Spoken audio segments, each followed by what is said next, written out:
المنان الذي خلق الإنسان وعلمه البيان والصلاة والسلام على رسوله سيد الإنس والجان وعلى آله وأصحابه ذوي الخير والإحسان أما بعد فأعوذ بالله من الشيطان الرجيم بسم الله الرحمن الرحيم محمد رسول الله والذين معه أشداء على الكفار رحماء بينهم صدق اللہ مولانا العظیم۔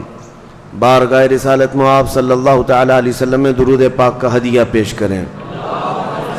اللہم صلی علی سیدنا و مولانا محمد معدن الجود والکرم وآلہ واصحابہ الکرام وابنہ الکریم وبارک وسلم صلاة دائمتا سرمدا ابدا۔ عزیزان گرامی وقار، تاریخ اسلام کی ابتدا کیسے ہوئی؟ حکومت اسلام، سلطنت اسلام اور اسلامی سیاست کا عروج و ارتقاء مدینہ طیبہ کی سرحدوں سے نکل کر پوری دنیا میں کیسے پھیلا، یہ تاریخ آپ کے سامنے میں رکھ رہا ہوں۔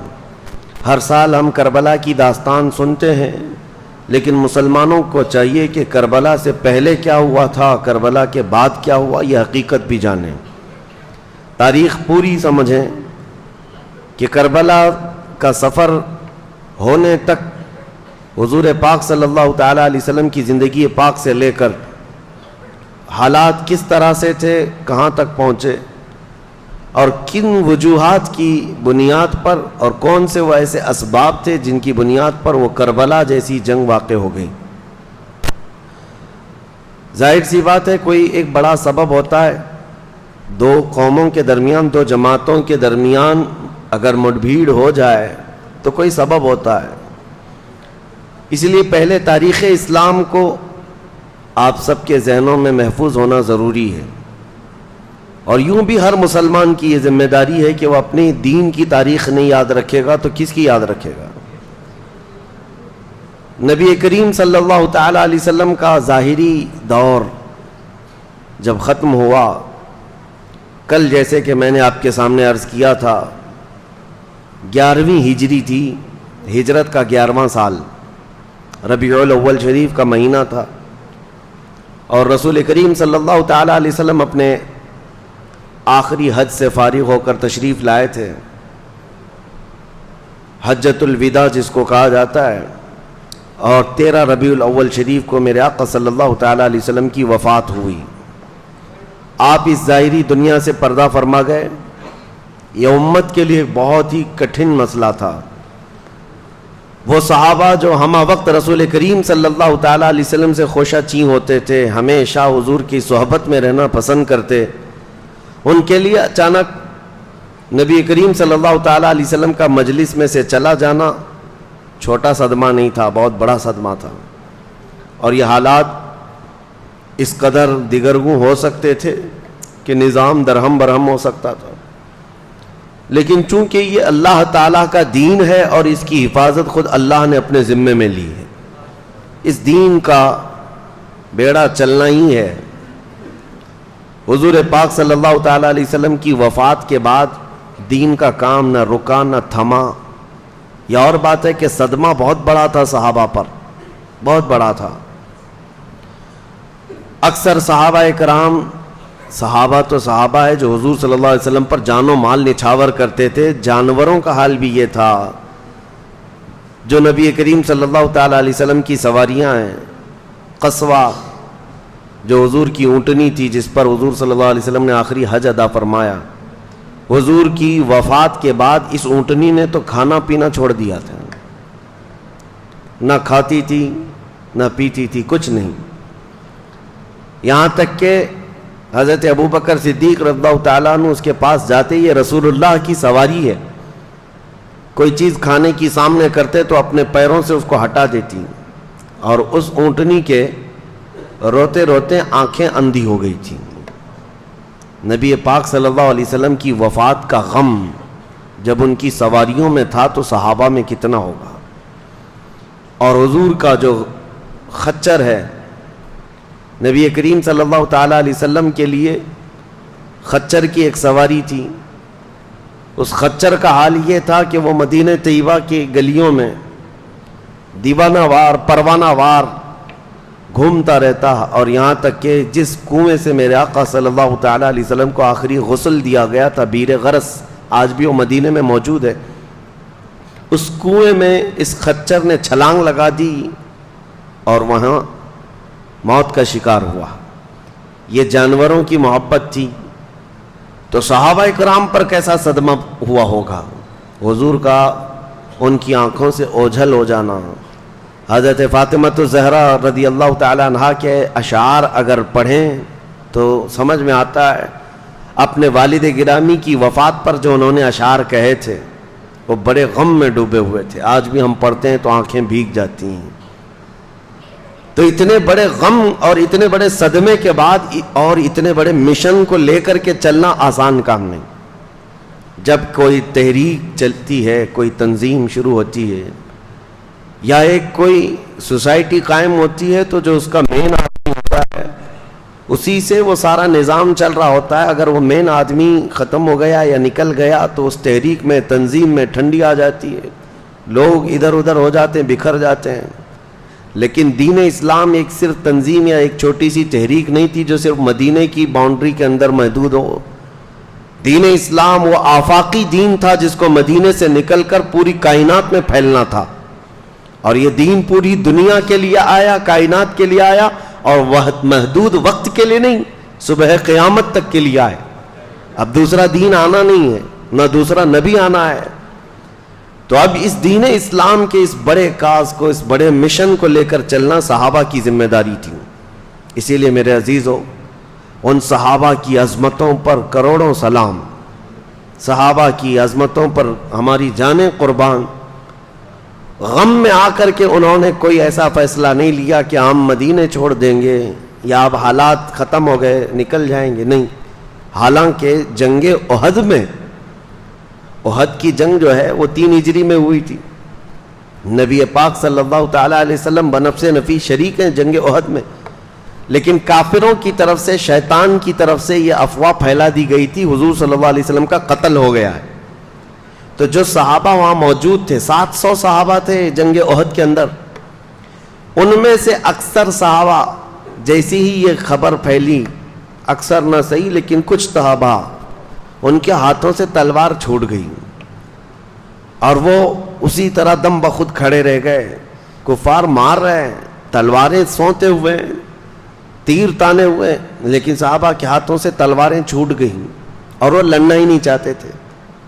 ان کو پکڑ پکڑ کر تلواریں دی جا رہی تھی، تو وہ کیا کہتے، جب رسول اللہ ہے ہی نہیں تو اب پھر لڑنا کس کے لیے؟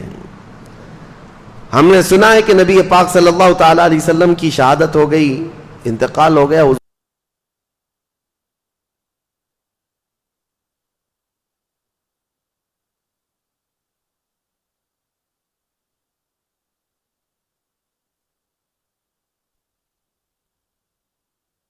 تعالیٰ علیہ وسلم کا جسد پاک ان کی آنکھوں کے سامنے سے اٹھایا گیا اور قبر انور میں دفن کیا گیا۔ تو یہ آسان کام نہیں تھا اتنے بڑے غم کو برداشت کرنا اور اس کے بعد یہ پورے دین اسلام کے مشن کو لے کر چلنا۔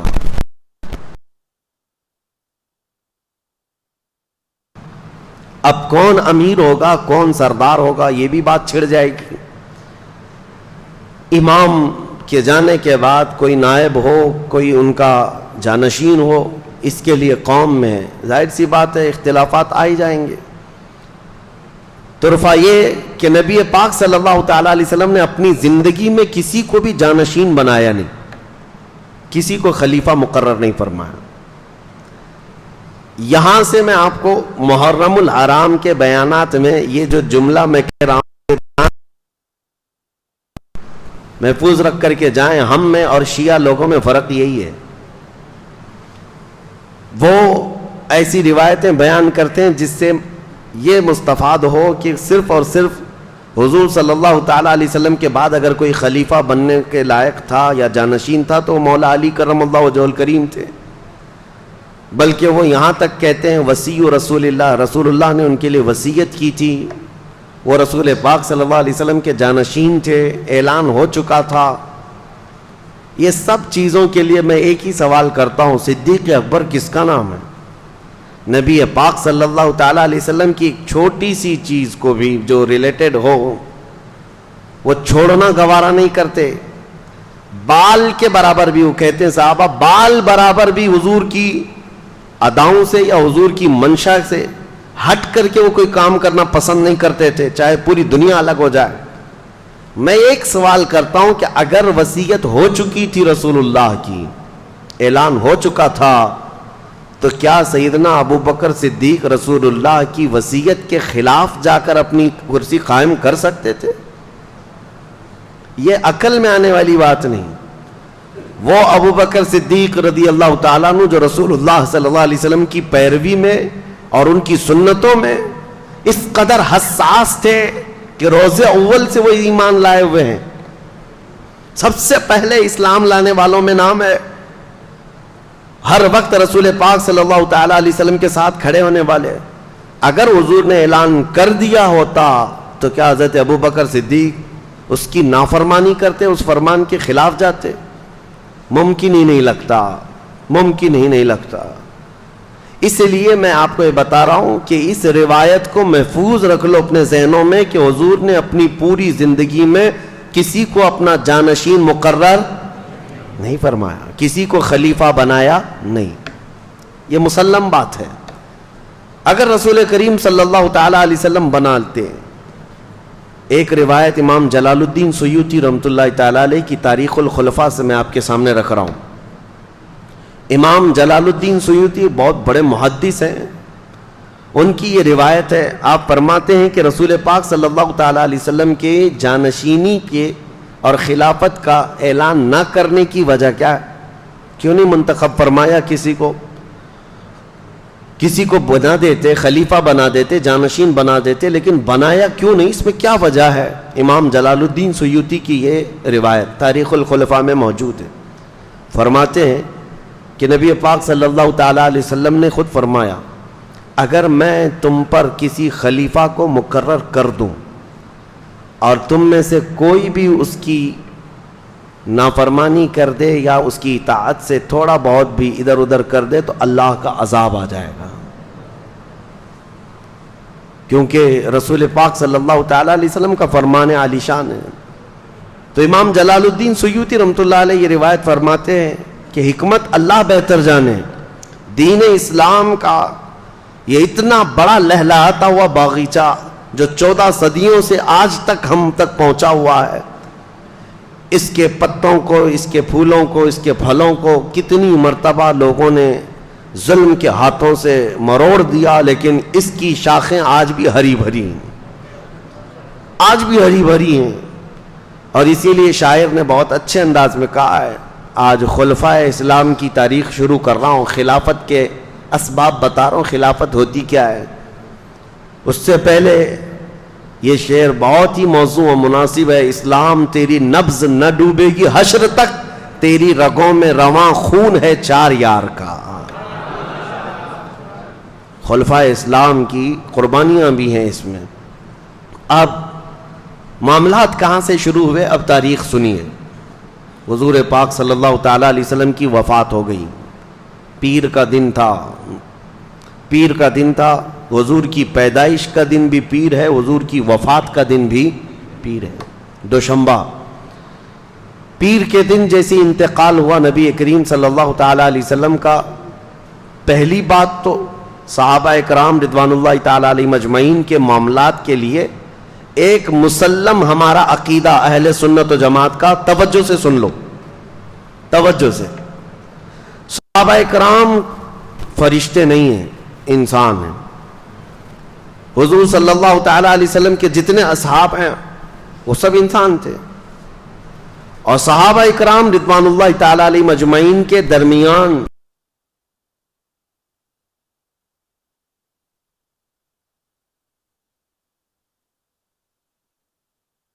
ذکر کرنا اور پھیلانا یہ حرام ہے، ناجائز ہے. بعض لوگوں کو یہ سب چیزوں کا شوق ہے، ان کے بیچ میں کیا ہوا تھا، ان کے بیچ میں کیا ہوا تھا، تم ان کے بیچ میں کیا ہوا تھا اسی تحقیق میں رہ گئے، تمہیں خود پتہ نہیں تمہارے بیچ کیا ہو رہا ہے.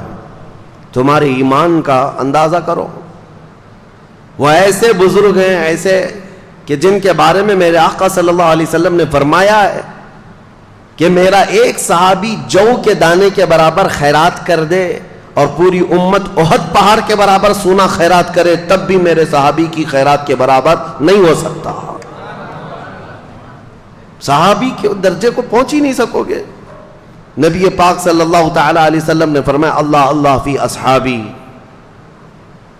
لوگوں کو ڈرایا خبردار خبردار میرے صحابہ کے بارے میں، لا تسبوا اصحابی، میرے صحابہ کو گالی مت دینا. آج ایک جماعت باضابطہ طور پر صحابہ کو نشانی بنا چکی ہے، نشانہ بنا چکی ہے اپنے گالی گلوچ کا، اور ایسا لگتا ہے 14 صدیوں کے بعد یہ لوگ بڑے ترم خواہ ہیں جو فیصلہ کرنے بیٹھے ہیں. وہ حق پر تھے کہ یہ غلط تھے. جنہوں نے رسول اللہ صلی اللہ تعالی علیہ وسلم کی صحبت کا شرف پایا ہے، تمہیں اندازہ نہیں وہ کون سے مقام پر پہنچ گئے. سیدنا عبد القادر جیلانی غوث الاعظم بغدادی رضی اللہ تعالیٰ عنہ کے متعلق یہ بات منسوب ہے. آپ نے فرمایا امت میں ہم اولیاء کی کیٹیگری جانتے ہیں نا، کوئی نجبہ ہیں، اقطاب ہیں، ابدال ہیں، اوتاد ہیں، اور پھر غوث ہیں، قطب ہیں. یہ ساری چیزیں غوث کا درجہ اولیاء میں بہت اونچا ہوتا ہے، لیکن وہ غوث خود فرماتے ہیں صحابی کے درجے کے متعلق، فرماتے ہیں رسول اللہ کے صحابہ جو جہاد میں جایا کرتے تھے گھوڑوں پر بیٹھ کر، ان گھوڑوں کے ٹاپ کے نیچے سے جو دھول اڑتی تھی غوث کا مقام وہاں تک بھی نہیں پہنچ سکتا. تم کہاں کمپیئر کرنے چل پڑے آج کے 2 ٹانگ کے جانور نبی پاک صلی اللہ تعالی علیہ وسلم کے صحابہ سے اپنے آپ کو کمپیئر کرنے لگے. علم تمہارے پاس زیادہ. اس لیے میں تنبیہ کے ساتھ کہتا ہوں اے سنیو، یہ وقت ایسا آ چکا ہے جگہ جگہ سوشل میڈیا پر اور کچھ نوجوانوں کے درمیان یہ بحثیں چھڑنے لگ گئی ہیں صحابہ کے اختلافات کے بارے میں. مولا علی کرم اللہ وجہہ الکریم اور حضرت امیر معاویہ کے درمیان کیا جنگیں ہوئی تھی، کون سے اختلافات ہوئے تھے. حضرت خالد بن ولید رضی اللہ تعالیٰ عنہ، حضرت عمر فاروق رضی اللہ تعالیٰ عنہ، ان کے درمیان کیا معاملات ہو گئے تھے. حضرت عثمان ابن عفان رضی اللہ تعالیٰ عنہ اور دیگر صحابہ اکرام کے درمیان. یہ سب باتیں لوگوں کو بڑی ایسی لگتی ہیں دلچسپ ہیں. اس میں ہاتھ داخل ہوتے ہوتے نوجوان ایمان سے ہاتھ دھو بیٹھ رہے ہیں. میں تو یہ کہتا ہوں وہ بہت بڑی چیزیں ہیں. تمہیں تو اپنے ماں باپ کے اختلاف میں بھی نہیں جانا چاہیے. تمہیں تو اتنا بھی حق نہیں ہے کہ تمہاری ماں اور تمہارے باپ آپس میں کسی بات پر اختلاف کر لے تو بیٹا وہاں بیچ میں داخل ہو کر کے مزاحمت نہ کرے، اور نہ ہی ان کے ان قصوں کو مزے لے لے کر کے سناتا رہے. تمہیں اتنا بھی حق نہیں ہونا چاہیے کیونکہ وہ بڑے ہیں. اب رہی بات صحابہ رسول اللہ کے، الصحابۃ کلہم عدول، سارے صحابہ رسول اللہ کے عادل ہیں. وَكُلًّا وَعَدَ اللَّهُ الْحُسْنَى، قرآن کی 27ویں پارے کی سورہ حدید کی آیت ہے. اللہ قرآن میں فرماتا ہے رسول کے سارے صحابہ سے اللہ نے وعدہ کر لیا ہے کہ ان کو جنت ملے گی، ان کے لیے وعدہ ہے. اور انہی کے متعلق قرآن میں آیت نازل ہوئی رضی اللہ عنہم ورضوا عنہ، اللہ ان سے راضی ہوا اور وہ اللہ سے راضی ہوئے. 3 مرتبہ یہ آیت آئی قرآن پاک میں. اللہ تبارک و تعالیٰ ان سے راضی ہوا. میرے عزیزو، جن سے خود اللہ راضی ہے اور کلام پاک میں سند کے طور پر آیت آ گئی، ان صحابہ کے بارے میں تم بات کر سکتے ہو؟ اس لیے سب سے پہلے آج میری گفتگو شروع ہونے سے پہلے یہ اہل سنت و جماعت کا مسلم عقیدہ سمجھ کر کے چلو. صحابہ کے آپس کے معاملات اور اختلافات ہمارا موضوع سخن کبھی نہیں ہو سکتے، ہماری تقریر کا عنوان کبھی نہیں ہو سکتے. ہاں، تاریخ ہم بتاتے ہیں، اور تاریخ بتانے کے بعد آپ کو ہمیشہ یہ بات محفوظ رکھنی چاہیے کہ وہ سب رسول اللہ کے صحبت یافتہ ہیں، حضور کے سچے غلاموں میں سے ہیں. اگر ان کے درمیان کوئی معاملات ہوئے بھی تھے تو ان کا مولا، ان کا آقا رسول کریم صلی اللہ تعالیٰ علیہ وسلم ان کے ساتھ ہے، اور رب العالمین ان کے ساتھ فیصلہ فرمانے والا ہے. نہ تم سزا دے سکتے ہو نہ جزا دے سکتے ہو. اب سنیے، باہمی اختلافات جو ہوتے ہیں نا، اختلاف کی 2 قسمیں ہیں.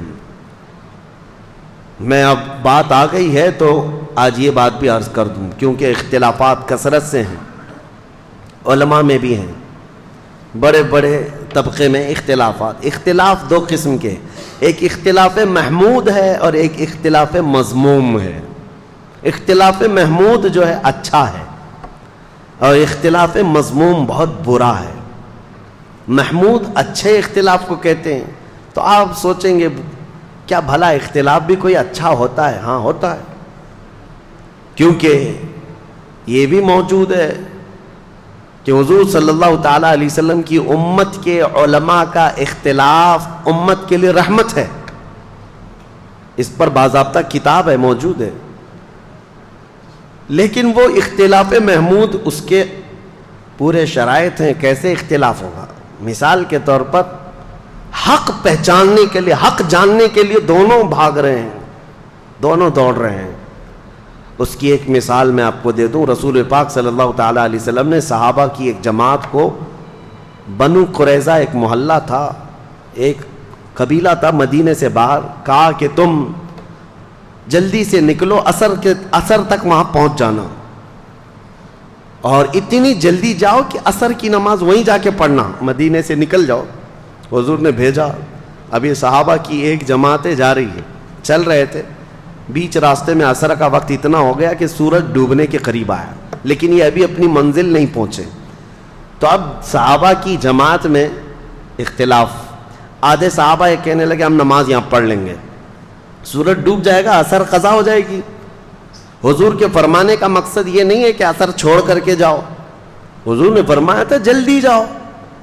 بعض دوسرے صحابہ نے کہا نہیں، حضور نے فرمایا بنو قریظہ میں جا کے عصر پڑھو، ہم وہیں جا کر کے پڑھیں گے، چاہے سورج ڈوبے چاہے رہے۔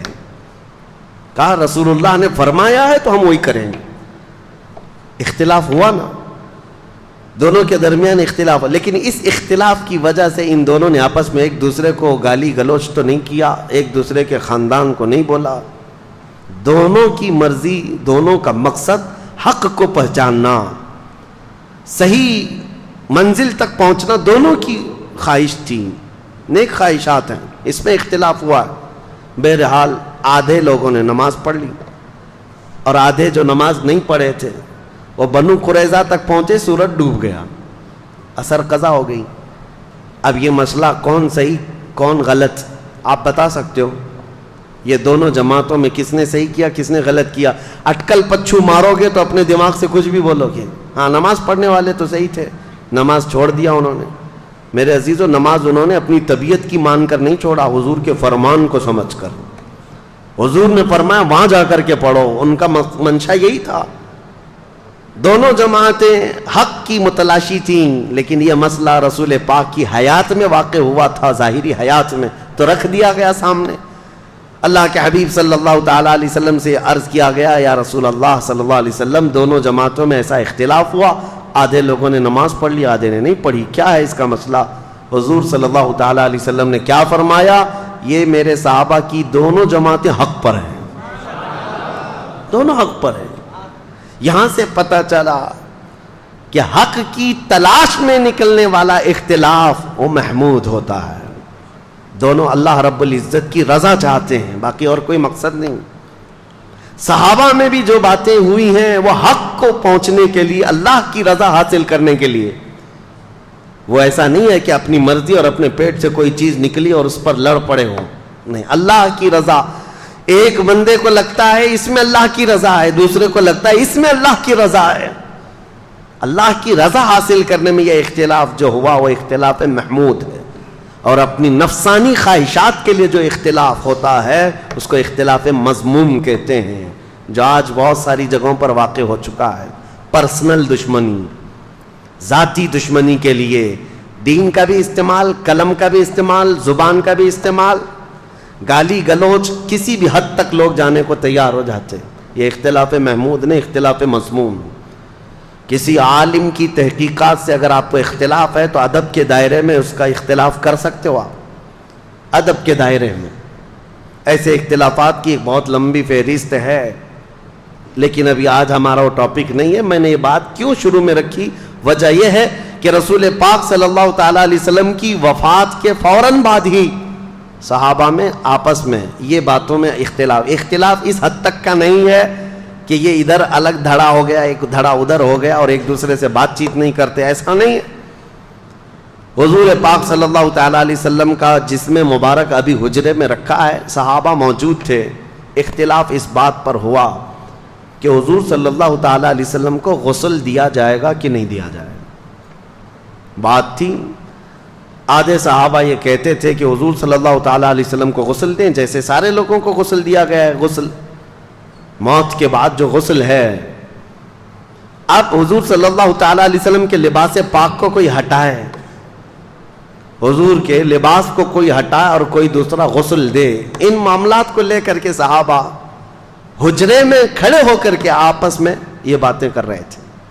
یہ اختلاف مذموم نہیں، محمود تھا۔ بعض کہہ رہے تھے غسل دیا جائے، بعض صحابہ کہہ رہے تھے نہیں، نبی پاک صلی اللہ تعالیٰ علیہ وسلم نور علی نور، اللہ کے رسول صلی اللہ تعالیٰ علیہ وسلم اسی حالت میں دنیا سے جائیں گے۔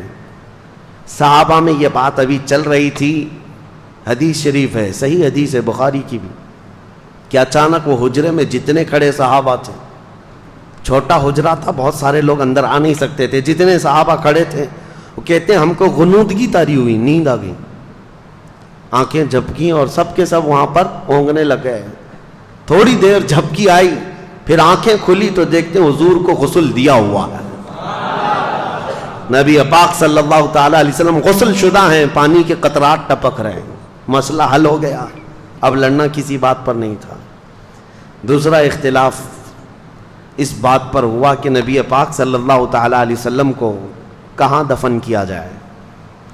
بعض صحابہ کہتے تھے مکہ میں لے جائیں، ان کا آبائی وطن ہے، بعض کہتے 30,000 کے قریب انبیاء اکرام بیت المقدس کے آس پاس دفن ہیں، حضور صلی اللہ تعالیٰ علیہ وسلم کے بھائی ہیں سارے انبیاء، وہاں لے جا کر کے دفن کریں، اور بعض صحابہ کہتے نہیں ہم مدینے سے باہر نہ لے جائیں۔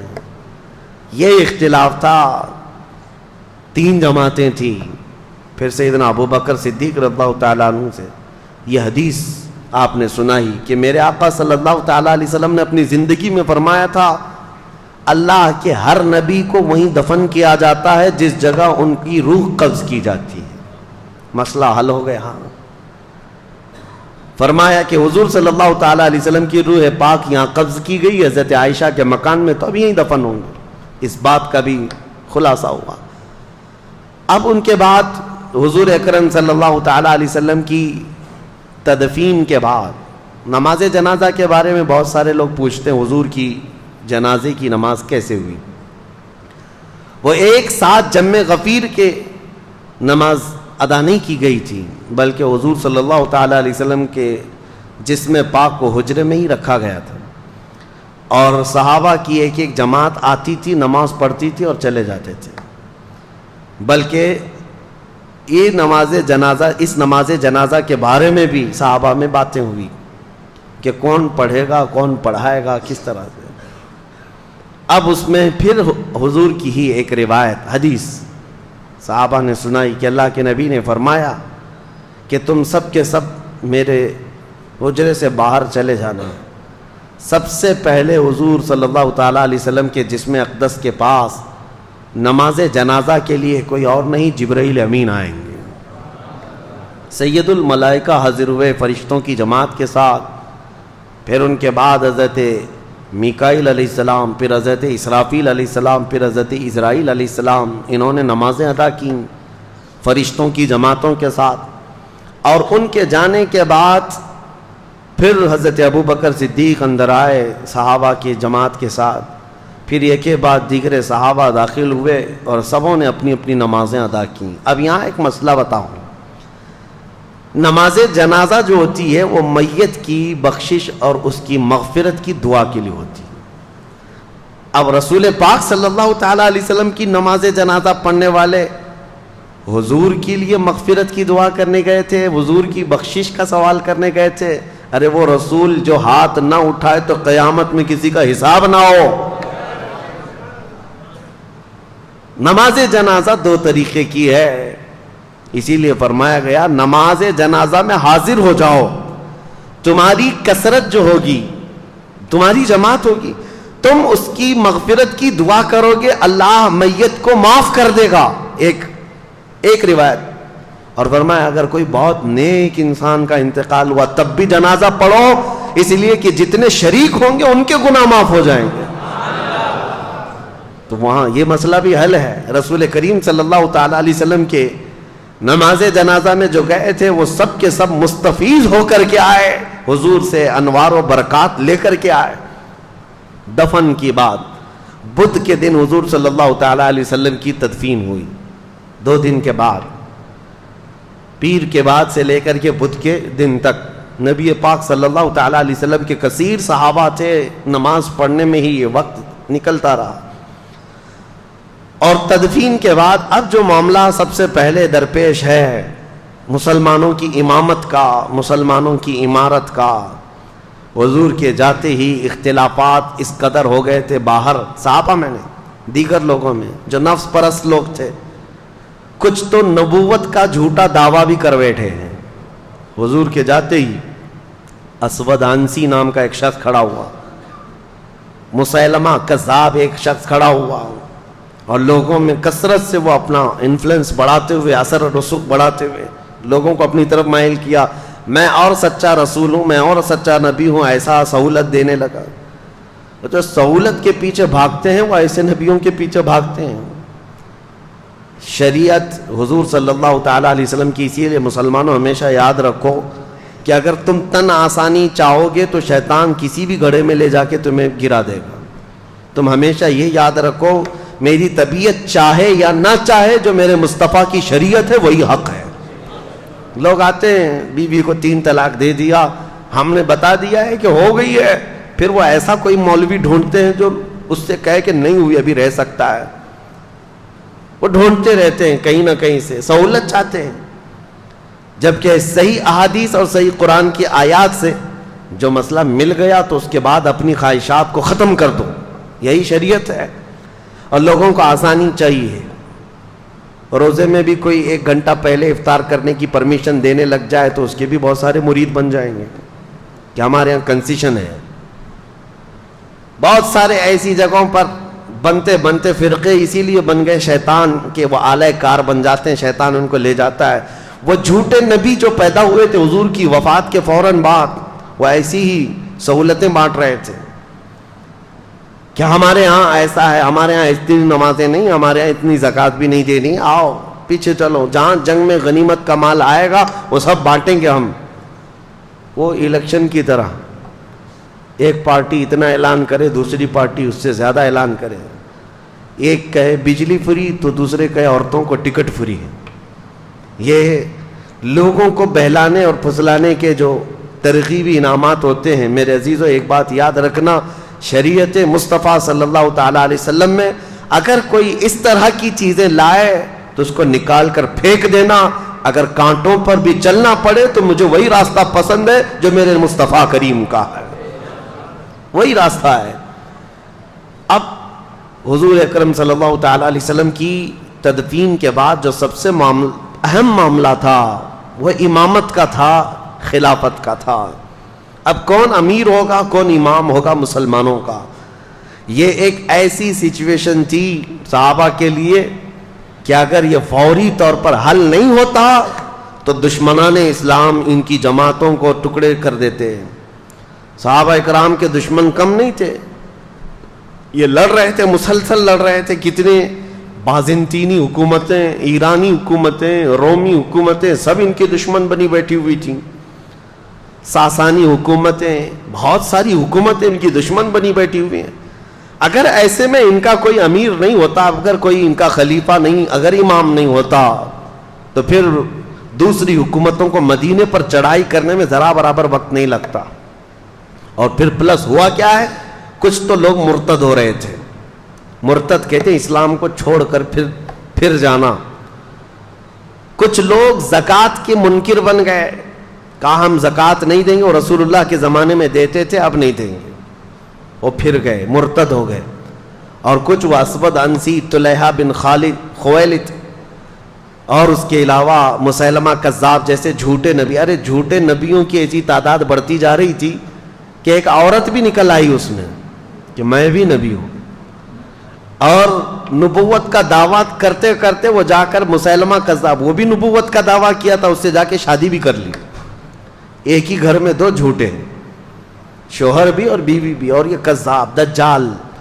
جو بھی حضور کے بعد نبوت کا دعویٰ کرتا ہے اس کو دجال کہا گیا ہے. سب سے بڑا جھوٹا دنیا کا، سب سے بڑا جھوٹا اس کو دجال کہتے ہیں. یہ حالات جب پیش آئے، اب خلافت کے لیے حضور نے کسی کو جانشین مقرر نہیں کیا. صحابہ کے لیے کتنا بڑا امتحان تھا یہ. تو جو انصار صحابہ تھے مدینے کے، انصار صحابہ میں میٹنگ شروع ہو گئی. مدینے والے تھے صحابہ، اور یقیناً وہ بہت ہی ایثار و قربانی والے صحابہ ہیں. حضور صلی اللہ تعالیٰ علیہ وسلم پر انہوں نے اپنی جانیں نچھاور کی ہیں، اپنی اولاد وار دی ہیں، کچھ نہیں رکھا تھا. وہ انصار صحابہ کی بعض آپس میں میٹنگ چل رہی تھی.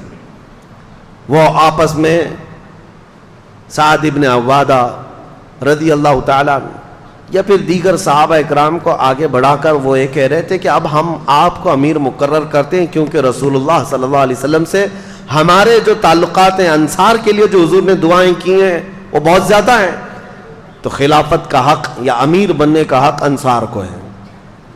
تو انصار صحابہ کی یہ میٹنگ جو چل رہی تھی، ایک وہاں مدینہ طیبہ کا ایک مشہور علاقہ تھا، تو وہاں پر اس کٹے پر یا اس ٹیلے پر سب جمع ہوئے تھے.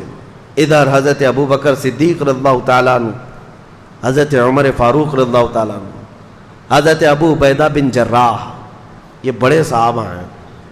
یہ آپس میں بات کر رہے تھے کہ کس کے ہاتھ امارت ہو، خلافت ہو، امامت ہو. تو اسی اثنا میں حضرت عمر فاروق رضی اللہ تعالیٰ عنہ نے کہا کہ انصار کے درمیان آلریڈی یہ باتیں چل پڑی ہیں، کون بنے گا، کیا ہوگا. تو حضرت ابو بکر صدیق اس جماعت میں آئے جہاں میٹنگ چل رہی تھی.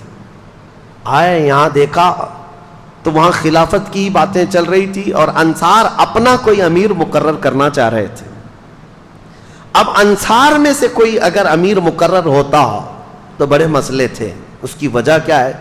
مدینے میں دو خاندان ہیں، اوس اور خزرج. میں نے سیرت کے بیان میں سنایا ہے، اوس اور خزرج یہ دو خاندان ہیں، اور یہ صحابہ انہی دو خاندانوں میں سے ہیں. آج تک وہ خاندان موجود ہے مدینے میں، اوس اور خزرج. اور دونوں کی اتنی سخت لڑائیاں تھیں کہ یہ دونوں قبیلوں میں 120 سال تک لڑائی چلی. عرب کی مشہور جنگ اوس اور خزرج کے بیچ میں. لیکن وہ دائرہ اسلام میں داخل ہو گئے صحابہ، حضور صلی اللہ تعالیٰ علیہ وسلم کے دامن رحمت سے وابستہ ہو گئے. لیکن اب انصار صحابہ میں دونوں قبیلے ہیں، اوس بھی ہے خزرج بھی ہے، اوس بھی ہے خزرج بھی ہے. اگر ان میں سے کسی ایک ہی کو تو خلیفہ بنانا ہے، اگر وہ اوس قبیلے کا بنتا تو خزرج والوں کو ناگواری ہو جاتی. بہت پرانی لڑائیاں چلی ہیں. خزرج قبیلے سے کوئی بنائے جاتے ہیں تو اوس والوں کے لیے مسئلہ ہوتا.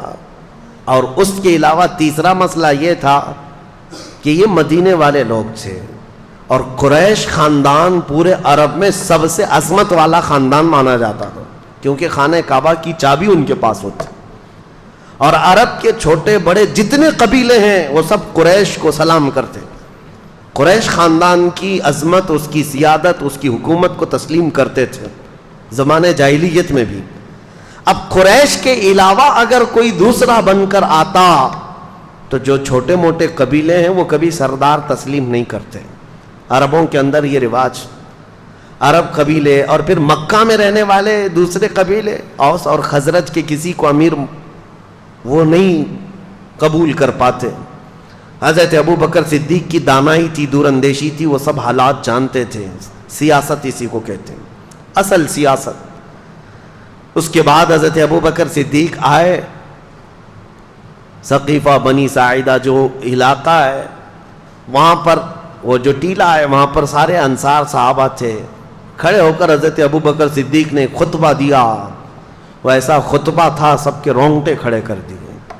ابھی ابھی حضور کے جانے کا غم تازہ تھا، اور سارے صحابہ جانتے تھے سب سے زیادہ حضور کے ساتھ رہنے والے حضرت ابو بکر ہی تھے.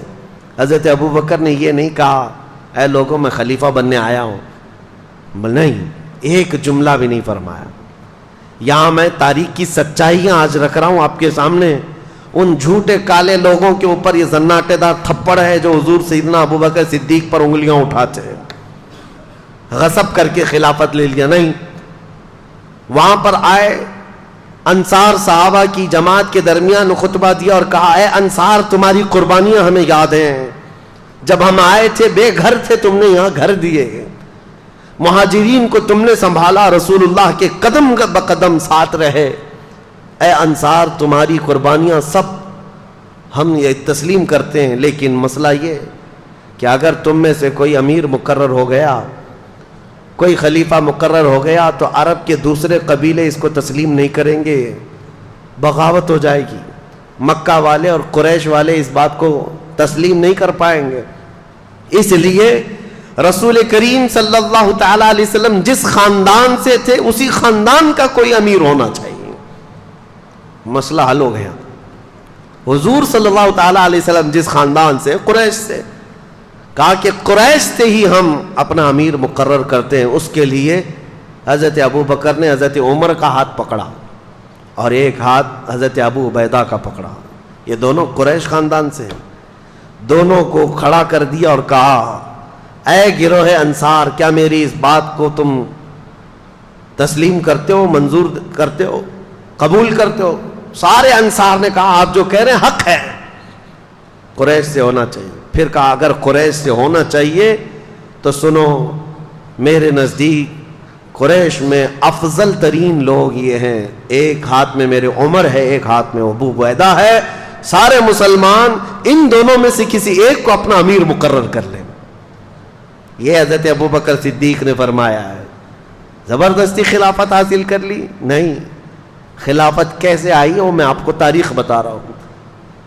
ثقیفہ بنی ساعدہ، وہ چوٹی پر ٹیلے پر حضرت ابو بکر نے حضرت عمر کا ہاتھ پکڑا، حضرت ابو عبیدہ کا ہاتھ پکڑا اور کہا کہ یہ دونوں افضل ترین لوگ ہیں قریش میں بھی اور تم میں بھی، ان میں سے کسی ایک کو چن لو.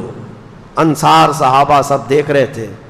جیسی حضرت ابو بکر نے یہ اعلان کیا اور بیٹھے ہیں، حضرت عمر کھڑے ہو گئے اور حضرت ابو عبیدہ بھی کھڑے ہو گئے. جن دونوں کا اعلان حضرت ابو بکر نے کیا تھا، نامزد کیا تھا، یہ دو امیدوار ہیں، ان کو کھڑا کیا گیا، چن لو مسلمانوں.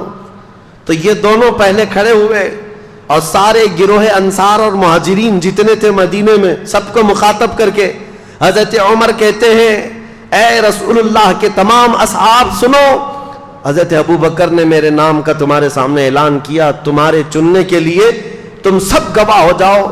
اللہ کو گواہ مانتے ہوئے میں ابو بکر کے ہاتھ پر بیعت کرتا ہوں. میں نے ان سے افضل رسول اللہ کی زندگی میں کسی کو نہیں دیکھا. حضرت ابو عبیدہ نے دوسرا ہاتھ پکڑا اور کہا میرے بھائی عمر نے جو کہا اس پر مجھے کوئی شک نہیں ہے، ابو بکر کے علاوہ ہم میں سے کوئی افضل نہیں. اس لیے کہ رسول اللہ صلی اللہ تعالی علیہ وسلم اپنی علالت کے درمیان، اپنی بیماری کے دوران 17 مرتبہ ابو بکر صدیق کو مصلی امامت پر بڑھایا تھا. انہوں نے کہا رسول اللہ نے ہمارے دین کے لیے جو امام پسند کیا ہے وہ ہماری دنیا کا بھی امام ہوگا. یہ خلافت شروع ہوئی. یہاں پر معاملات یہ ہیں کہ حضرت ابو بکر صدیق رضی اللہ تعالیٰ عنہ کے ہاتھ پر جیسی ہی دونوں اصحاب نے بیعت کیا، سارے انصار جماعت در جماعت آئے اور سبوں نے بیعت کرنا شروع کر دیا اور سبوں نے اعلان کیا کہ یہ اللہ تعالیٰ کا انتخاب ہے. ان میں سے کسی کو بھی اختلاف نہیں ہوا حضرت ابو بکر کے نام پر، کسی کو نہیں. اب ایک چیز بتائی جاتی ہے حضرت مولا علی کرم اللہ وجہہ الکریم کے متعلق کہ حضرت علی رضی اللہ تعالیٰ عنہ اس مجلس میں نہیں تھے. یہ جو خلافت کا سلسلہ چل رہا تھا صحابہ کے اتفاق رائے سے یہ چنا ہوا ہے، سب کی اتفاق رائے سے. اس میں مولا علی کرم اللہ وجہہ الکریم حاضر نہیں تھے.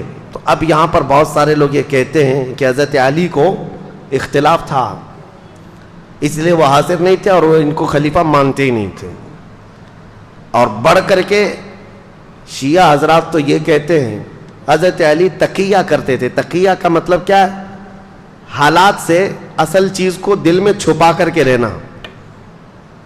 یعنی حاکم اگر سخت ہے تو کچھ باتیں اپنے دل میں چھپا کر کے اس کی مرضی کے مطابق کام کرتے رہنا, اس کو تقیہ کہتے ہیں. یہ کرتے ہوں گے مولا علی کے بارے میں تم سوچتے ہو؟ حیدر کرار جس کی شمشیر کا کوئی جواب نہ ہو, وہ دل میں چھپا کر کے کوئی بات عمل کرے گا؟ ہرگز نہیں. ہم اس بات کو تسلیم نہیں کرتے. ہاں اب ہم یہ بتا سکتے ہیں کہ حضرت علی کرم اللہ وجہہ الکریم خود روایت میں آپ کو بتاؤں. حضرت علی رضی اللہ تعالیٰ عنہ کی روایت کیا ہے خلافت کے معاملات میں. یہ معاملات ہوئے تقریباً 6 مہینے گزر گئے. حضرت علی رضی اللہ تعالیٰ عنہ خود حاضر ہوئے. حضرت ابو بکر صدیق رضی اللہ تعالیٰ عنہ کے ہاتھ میں ہاتھ رکھ کر کے آپ نے بیعت کیا. اب سنیے حضرت علی کیوں نہیں بیعت کیے, 6 مہینے کیوں گزرے؟ ہر ایک کے کچھ نہ کچھ اسباب ہوتے ہیں, وجوہات ہوتے ہیں. یہ مسئلہ میں اور آپ کیوں پوچھیں کہ حضرت علی کیوں نہیں آئے تھے؟ میرے اور آپ کے پوچھنے سے بہتر تو یہ ہے کہ حضرت ابو بکر صدیق خود ہی پوچھ چکے ان سے کہ علی اتنے دن کیوں نہیں آئے. مسئلہ اب صاف ہو جائے گا. جن کا معاملہ ہے وہ خود ہی سوال کر چکے ہیں. سنو, حضرت علی کرم اللہ وجہہ الکریم, آپ سے کسی نے کہا کیا آپ ابو بکر سے اپنے آپ کو افضل کہتے ہیں؟ کیا آپ اس خلافت کے اپنے آپ کو حقدار سمجھتے ہیں جس کی وجہ سے آپ نے بیعت نہیں کی؟ سیدنا مولا علی کرم اللہ وجہہ الکریم نے فرمایا ایسی کوئی بات نہیں. میں نے یہ عہد کر لیا تھا دل میں کہ جب تک جو وحی نازل ہو رہی تھی قرآن پاک, حضرت ابو بکر صدیق کی خلافت کا ایک اہم کام میں آپ کو بتاؤں. اہم کام, آپ جامع القرآن ہیں. قرآن پہلے پتوں پر لکھا ہوا تھا, چمڑوں پر لکھا ہوا تھا, پتھروں پر لکھا ہوا تھا, کیونکہ 23 سال تک قرآن اترتا رہا اور سب صحابہ کے پاس الگ الگ جگہ پر تھا. یہ حضرت ابو بکر صدیق کے زمانے خلافت میں قرآن کو جمع کرنے کا کام شروع ہوا, اور حضرت ابو بکر صدیق نے اپنی خلافت کے زمانے میں قرآن کو جو جگہ جگہ ادھر ادھر تھا سب کو جمع کر دیا. اب سنو, یہ حضرت ابو بکر صدیق کی خلافت کا اہم کارنامہ ہے. اب یہ بات میں کیوں کہہ رہا ہوں؟ اس لیے کہ حضرت علی نے فرمایا, عرض کی, سنو, حضرت ابو بکر صدیق نے جب یہ کہا تو آپ نے فرمایا میں نے یہ قسم لے لی تھی, میں نے یہ عہد کر لیا تھا کہ جب تک اللہ کا کلام قرآن ایک جگہ جمع نہ ہو جائے میں کسی کے ہاتھ پر بیعت نہیں کروں گا. مقصد اس کے علاوہ اور کچھ نہیں تھا, لیکن بہت سارے کھٹملوں کو پتہ نہیں کیا کیا چیزیں مل جاتی ہیں. اس لیے نہیں کیا تھا, اس لیے نہیں کیا تھا, اختلافات ہوئے تھے, فلاں ہوئے تھے, نعوذ باللہ. اصل وجہ یہ حضرت علی کرم اللہ وجہہ الکریم, امام جلال الدین سیوطی نے بھی اس روایت کو بیان کیا, اور تاریخ الخلفاء میں آپ نے اس چیز کو صاف بیان فرمایا کہ حضرت علی رضی اللہ تعالیٰ عنہ جب آپ کی وفات ہوئی تھی, شہادت ہوئی ہے کوفہ میں, اس وقت بھی آپ سے کہا گیا تھا کہ آپ اپنا جانشین کسی کو مقرر کریں گے, کسی کو خلیفہ بنائیں گے. تب بھی مولا کائنات علی مرتضیٰ رضی اللہ تعالیٰ عنہ نے یہ فرمایا تھا کہ جب رسول اللہ نے اپنے بعد کسی کو جانشین مقرر نہیں کیا تو میں کسی کو کیسے کروں. یہ اس بات کی علامت ہے کہ سیدنا علی کرم اللہ وجہہ الکریم حضرت ابو بکر صدیق کی خلافت پر متفق رہے, اور ان کی خلافت میں, ان کی امامت میں نمازیں بھی ہوتی رہیں. دیکھیں, میں سب سے پہلے کہہ رہا ہوں کہ سنیوں کا مجمع ہے, اختلافات صحابہ کو ذکر کرنا بھی نہیں چاہیے. اس سے تمہارا لینا دینا کیا ہے؟ تم میاں یہ پوچھو نماز میں فرض کتنے, واجبات کتنے, نماز کی مکروہات یا فاسد ہونے کے طریقے کیا کیا ہیں, روزہ, زکوٰۃ, یہ تم اپنی ضروریات دین کو پوچھو. تم یہاں بہت بڑے تاریخ دان بن کر کے فیصل بھی بن جاتے ہو ساتھ میں کہ نہیں وہ ایسے نہیں تھے, یہ صحیح نہیں تھے, وہ نہیں صحیح تھے. اٹکل پچو مار رہے ہیں 1400 سال کے بعد پیدا ہو کر کے. سوشل میڈیا کا دور ہے, ہم نے بہت سارے ایسے برساتی محققوں کو دیکھا ہے. ہاں, محقق تحقیق کرنے والے, ریسرچ اسکالر, تو یہ برساتی مینڈکوں کی طرح ہے.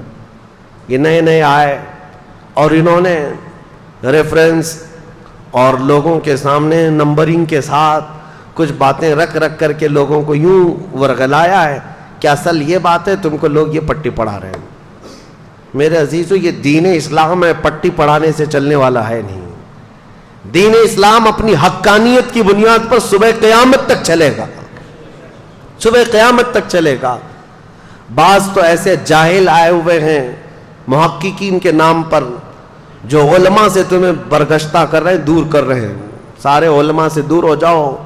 علماء ممبروں پر بیٹھ کر کے جھوٹی باتیں کہتے ہیں، تو نوجوان طبقہ آج کا، کالجز کا، یونیورسٹیز کا، وہ اکثر علماء کے بارے میں بدگمانی کرتے چلے گئے۔ امام غزالی رحمۃ اللہ تعالی علیہ کی یہ بات میں تمہیں یاد دلا دوں، اللہ تبارک و تعالی جب کسی کو گمراہ کر کے ذلیل موت دینا چاہے تو سب سے پہلے اس کو علماء کی گستاخی میں لگاتا ہے۔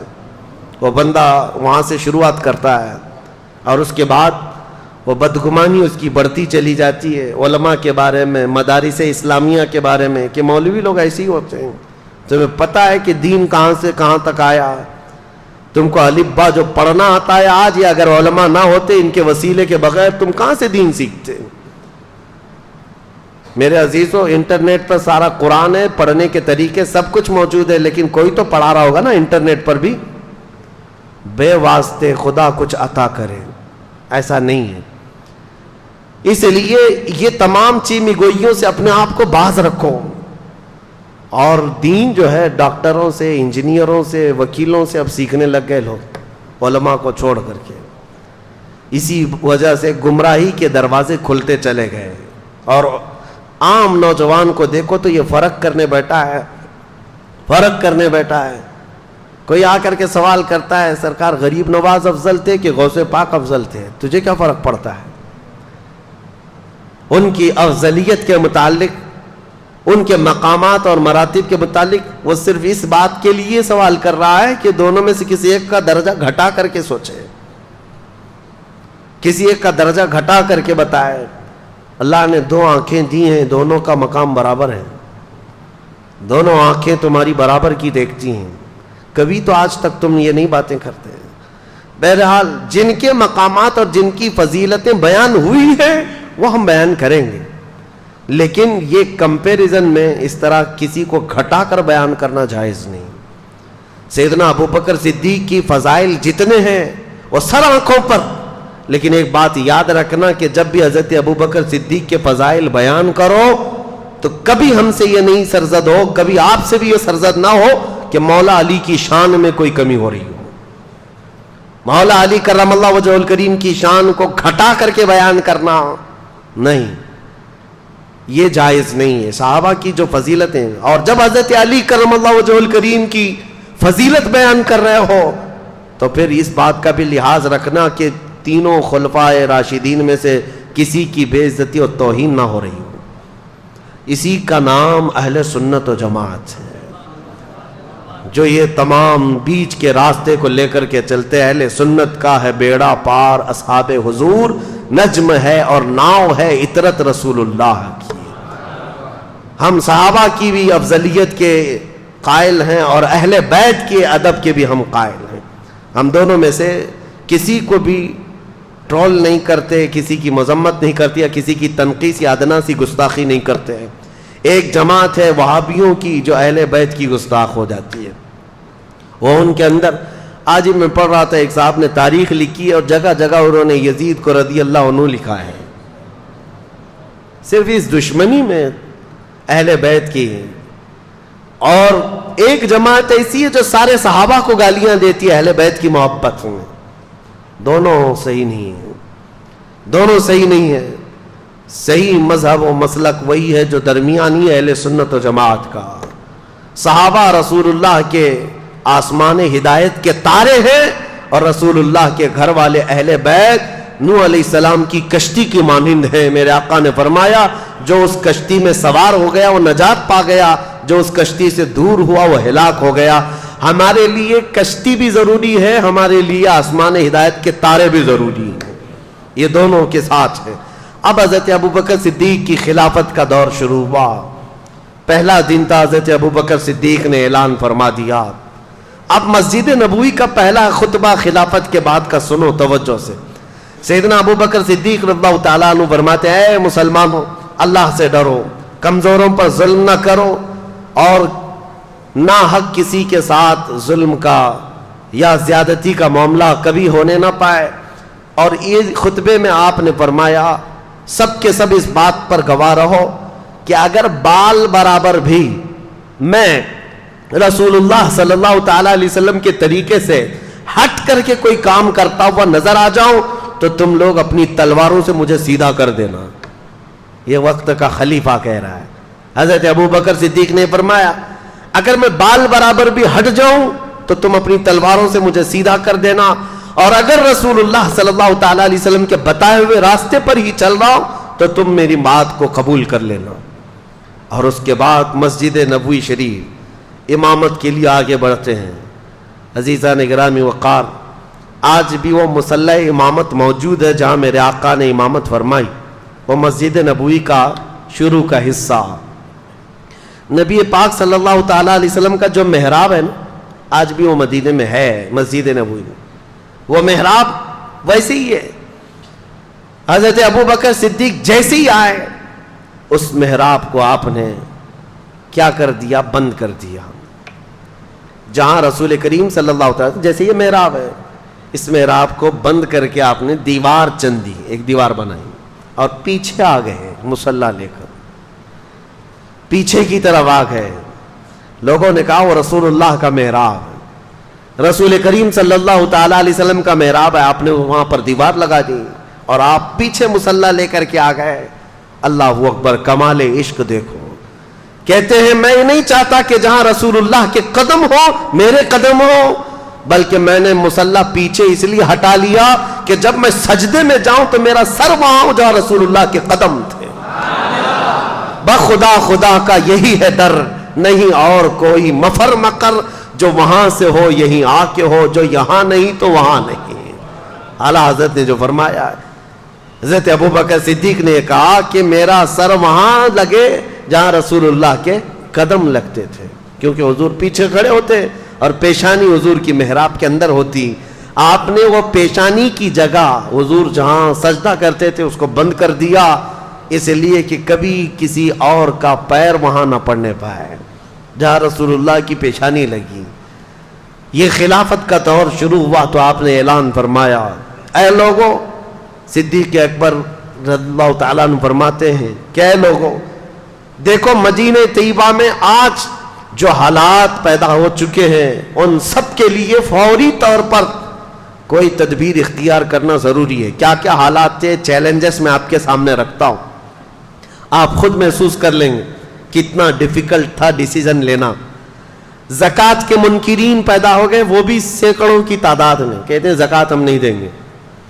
اچھا, ایک مسئلہ یہ تھا, حضور نے اپنی وفات کے چند دن پہلے ہی حضرت اسامہ بن زید, حضور صلی اللہ تعالیٰ علیہ وسلم کے منہ بولے بیٹے حضرت زید جو جنگ موطا میں شہید ہوئے, ابھی جمعہ کے بیان میں نے عرض کیا تھا, حضور صلی اللہ علیہ وسلم نے اپنا جھنڈا دے کر بھیجا تھا. موطا جارڈن کا ایک علاقہ ہے.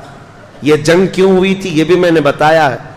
حضور صلی اللہ تعالیٰ علیہ وسلم کے قاصد صحابی حارث بن عمیر, یہ روم کے بادشاہ کے پاس خط لے کر کے جا رہے تھے. بیچ میں بلقا کا ایک بادشاہ شرحبیل جس کا نام تھا, اس نے گرفتار کر کے حضور کے اس صحابی کو رسیوں میں باندھ کر ٹکڑے کر کے قتل کیا. تو اب اس قتل کے خلاف ظاہر سی بات ہے حضور صلی اللہ تعالیٰ علیہ وسلم نے صحابہ کو جمع کیا اور 3000 صحابہ کی تعداد بھیج دی, جس میں حضرت زید بن حارثہ تھے, حضور کے منہ بولے بیٹے. ان کے ہاتھ میں جھنڈا دیا اور یہ فرمایا تھا ان کے بعد جعفر طیار جھنڈا لے لیں گے, ان کے بعد عبداللہ بن رواحہ, ان کے بعد مسلمان جس کو منتخب کرے وہ جھنڈا لے, وہ سپہ سالار ہے. اور جنگ موطا میں جیسی پہنچے تھے یہ 3000 صحابہ, رومیوں کی فوج 1 لاکھ کی تعداد کے برابر تھی. یہ صحابہ میں سے کوئی پیچھے ہٹا نہیں, 1 لاکھ سے لڑنے کے لیے تیار بھی ہوئے, لڑ پڑے. اور اس کے بعد حضرت زید بن حارثہ شہید ہو گئے, حضور کے منہ بولے بیٹے اس جنگ میں شہید ہوئے, پہلے شہید. اس کے بعد حضرت جعفر طیار جو حضرت علی کے سگے بھائی ہیں, ان کو رومیوں نے پیٹ سے بیچ میں کاٹ کر 2 ٹکڑے کر دیے تھے. وہ شہید ہوئے. تیسرے حضرت عبداللہ بن رواحہ, یہ بھی شہید ہوئے. حالات بہت سخت تھے جنگ موتا میں, تب سارے صحابہ نے مل کر کے جھنڈا کس کے ہاتھ میں پکڑایا؟ خالد بن ولید کے ہاتھ میں. یہ جنگ تھی پہلی خالد بن ولید کی. اس جنگ موتا میں 9 تلواریں ان کے ہاتھ سے ٹوٹی ہیں, اور اس کے بعد انہوں نے جھنڈا گرنے نہیں دیا تھا. 3000 کی فوج کو لے کر 1 لاکھ سے لڑتے تھے, ایسے لڑتے تھے, صفوں کی صفیں درہم برہم کرتے تھے. شام سے پہلے رومیوں کی طرف سے اعلان ہوا کہ خالد بن ولید ایسا ہو گیا ہے کہ یہ بدکے ہوئے گھوڑے کی طرح صفیں درہم برہم کر رہا ہے, تم سب کے سب پیچھے ہٹ جاؤ اور ان کو جانے دے دو. رومی فوج پوری کی پوری پیچھے ہٹ گئی, اور جتنے مرے اس میں سے وہ چھوڑ کر پوری جنگ میں صرف 8 مسلمان شہید ہوئے تھے. 1 لاکھ لوگوں نے مل کر 3000 کا مقابلہ کیا اور 8 شہید ہوئے تھے. حضرت خالد بن ولید یہ پہلی فتح کر کے واپس لوٹ رہے تھے. جنگ موتا, یہ جنگ موتا 8 ہجری میں ہوئی ہے حضور کے. اس جنگ میں جو شہید ہوئے حضرت زید, ان کا غم تھا حضور کو. ان کے بیٹے اسامہ 19 سال کے جوان تھے. حضور صلی اللہ تعالیٰ علیہ وسلم نے حضرت اسامہ کو سپہ سالار بنایا اور کہا رومیوں کو پھر سے ادھیڑنے کے لیے, ان کو اکھیڑنے کے لیے ایک فوج بھیجی جس میں 10,000 صحابہ جمع تھے. حضرت اسامہ بن زید کو مدینے سے روانہ کر دیا. اسامہ بن زید مدینے سے نکلے ہی تھے کہ حضور کی وفات ہو گئی. حضور کی وفات ہوتی اسامہ بن زید اور یہ پوری فوج ظاہر سی بات ہے مدینے واپس آ گئی. اب مسئلہ یہ تھا کہ حضور کی وفات کے بعد خلافت بھی قائم ہو گئی, حضرت ابوبکر خلیفہ بن گئے. اب کیا کرنا ہے؟ اب مسئلے ایسے تھے کہ ایک طرف مسیلمہ کذاب جھوٹا نبی بننے کا اعلان کر چکا ہے. اسود انسی ایک اور شخص ہے جو نبوت کا دعویٰ کیا. طلحہ بن خویلد ایک ایسا شخص ہے وہ بھی نبوت کا دعویٰ کر بیٹھا ہے. 3 بڑے بڑے دجال ظاہر ہوئے. ایک طرف زکوٰۃ نہ دینے کی ایک جماعت پیدا ہو گئی, مرتد ہو گئے, اور ایک طرف اسامہ بن زید کی یہ 10,000 کی فوج جو روم جا رہی تھی لڑنے کے لیے. کیا کیا فیصلے لینے ہیں؟ حضرت ابوبکر صدیق اٹھتے ہیں, سیدھے اسامہ بن زید کو کہتے ہیں جو فوج تمہارے ساتھ جانے والی تھی سب کو تیار کرو. اور اس کے بعد اسامہ بن زید کو گھوڑے پر بٹھایا. یہ فوج وہیں جائے گی جہاں رسول اللہ نے بھیجا تھا. حالات ایسے تھے کہ فوج اتنی بڑی بھیجنے کے جیسے حالات نہیں تھے. یہاں تک کہ لوگ سب آ کر کے کہنے لگے خلیفہ اسلام ابھی حالات ایسے نہیں ہے کہ آپ 10,000 کی فوج مدینے سے بھیج دیں گے, حضور کی وفات ہوئی ہے, اچانک مدینے پر کچھ ہو گیا تو کیا کریں گے, اتنی بڑی فوج جا رہی ہے. حضرت ابوبکر صدیق نے کہا قسم رب ذوالجلال کی میری جان بھی چلی جائے میں اس فوج کو واپس نہیں کر سکتا جس کو رسول اللہ نے بھیجا ہے. اسامہ بن زید کو بٹھا دیا گھوڑے پر اور ان کے گھوڑے کی رسی خود پکڑ کر کے جانے لگی. یہ حضرت ابوبکر صدیق ہے, گھوڑے کی رسی خود پکڑ کر کے نکلے. اسامہ بن زید کی عمر 19 سال کی ہے, صدیق اکبر کی عمر 60 سال کی ہے. 60 سال کا خلیفہ رسول گھوڑے کی رسی پکڑ کر چل رہا ہو. اسامہ بن زید گھوڑے سے اچھل کر نیچے آ گئے.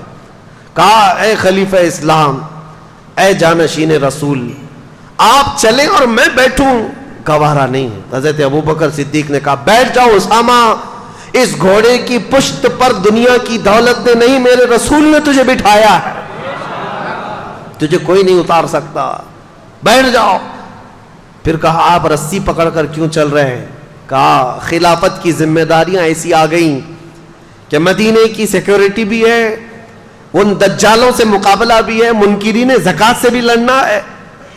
خواہش تو میری یہ تھی کہ تمہاری فوج میں بھی شریک ہو جاتا, میں بھی چلا جاتا, رسول اللہ نے بھیجا ہے, لیکن خلافت کی ذمہ داریوں کی وجہ سے میں تمہارے ساتھ جنگ پر جا نہیں سکتا. میں کم از کم تمہاری رسی پکڑ کر مدینے سے باہر تک تو جا سکتا ہوں تاکہ کل قیامت کے دن ان مجاہدین کا نام پکارا جائے تو گھوڑے کی رسی پکڑنے والوں میں میرا بھی نام آ جائے.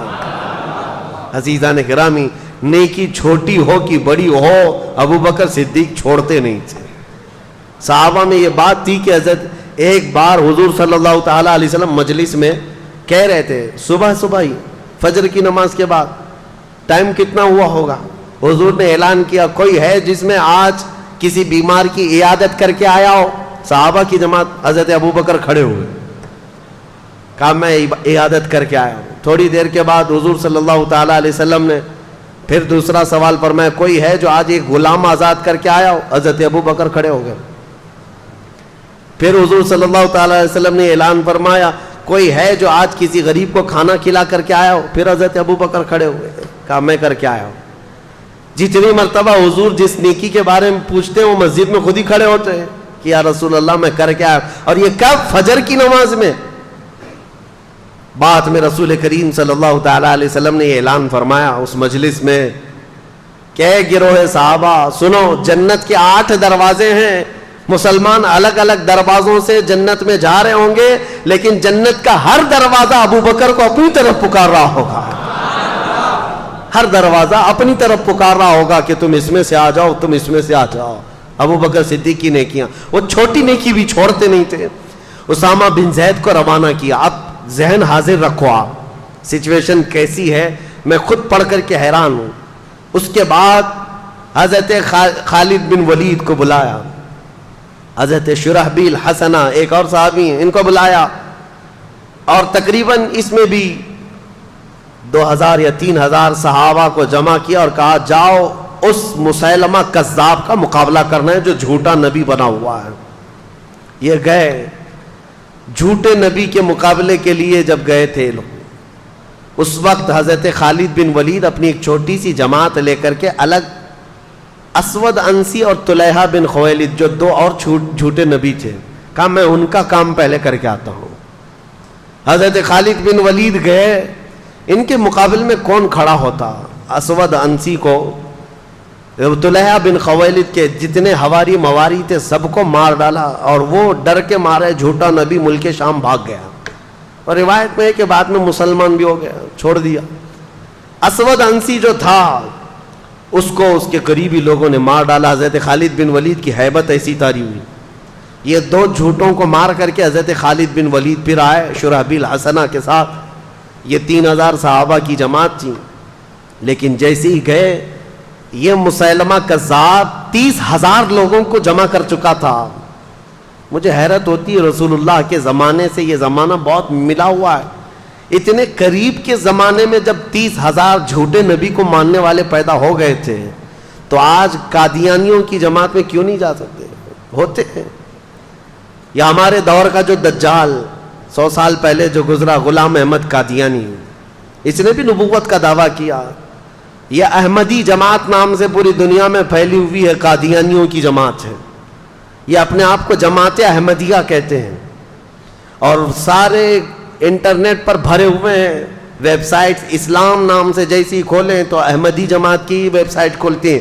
یاد رکھنا نوجوانوں، غلطی سے ان کے زہر میں نہ چلے جانا، ساری باتیں وہی کرتے ہیں، لیکن بعد میں چل کر کے اپنے جھوٹے نبی کا عقیدہ دھیرے دھیرے ڈالتے ہیں، اور یہ کہتے نہیں غلام احمد قادیانی کو نبی مان لو تو محمد صلی اللہ علیہ وسلم کے خاتم النبیین ہونے میں کوئی فرق نہیں آتا۔ وہ رسول اللہ خاتم النبیین ہے، لیکن یہ بھی نبی ہے۔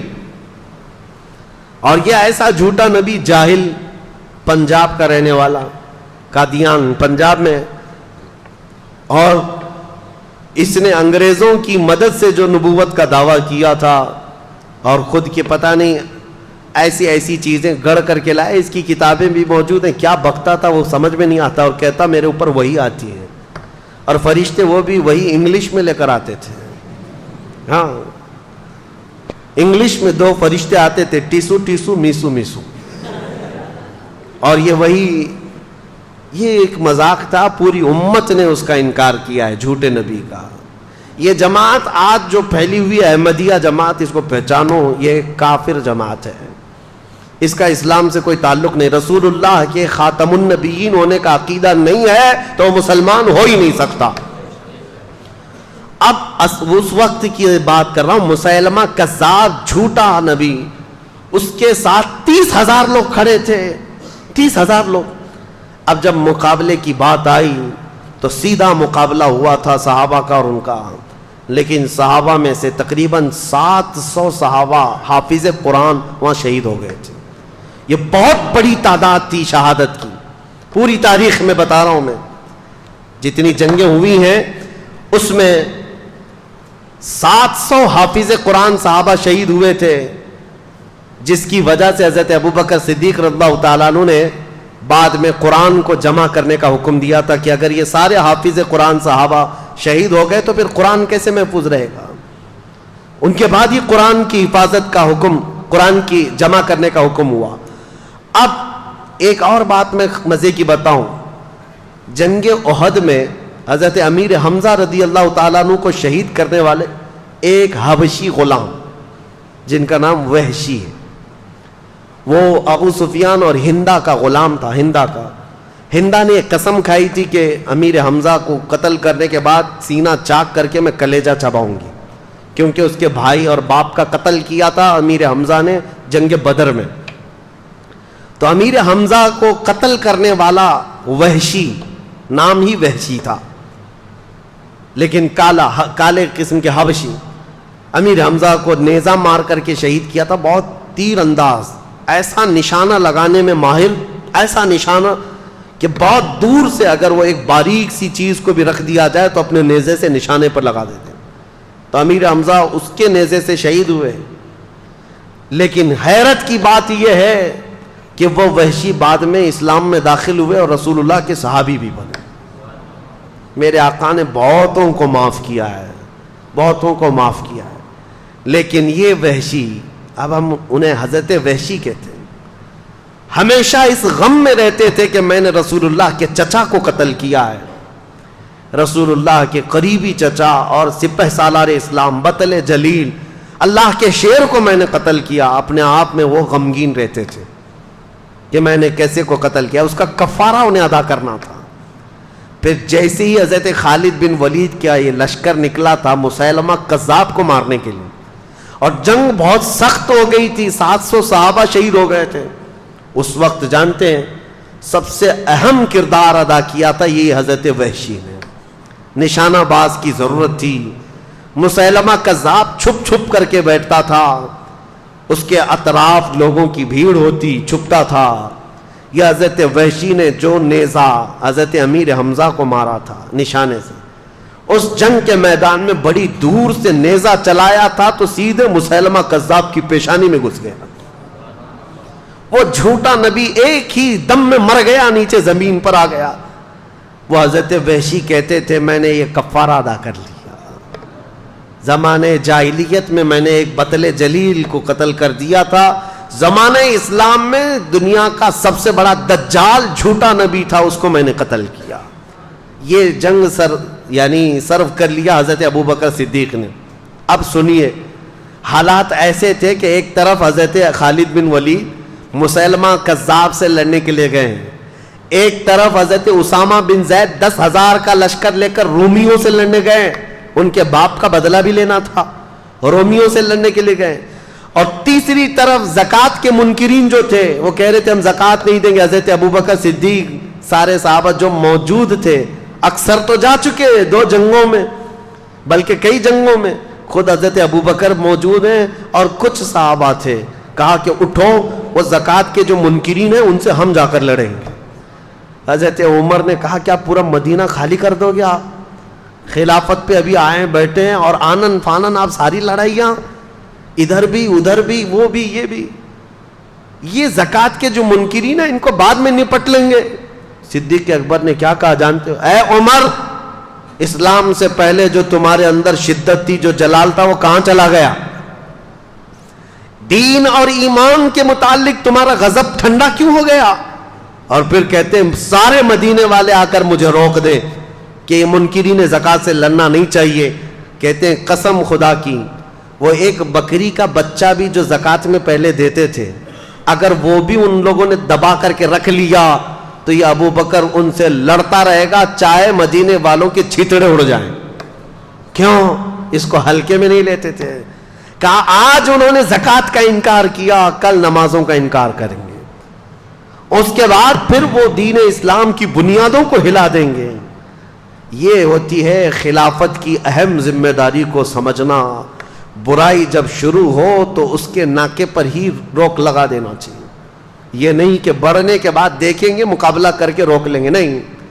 حضرت ابوبکر صدیق نے منکرین زکوٰۃ سے لڑنے کے لیے بھی صحابہ کو بھیج دیا، اور یہ تینوں محاذ پر گئے ہوئے صحابہ کوئی بھی ناکام واپس نہیں لوٹا، کوئی ناکام نہیں لوٹا. حضرت اسامہ بن زید کی عمر تو 19 سال کی تھی، رومیوں کے دانت کھٹے کر کے ان کو کھدیڑ کر کے واپس تشریف لائے.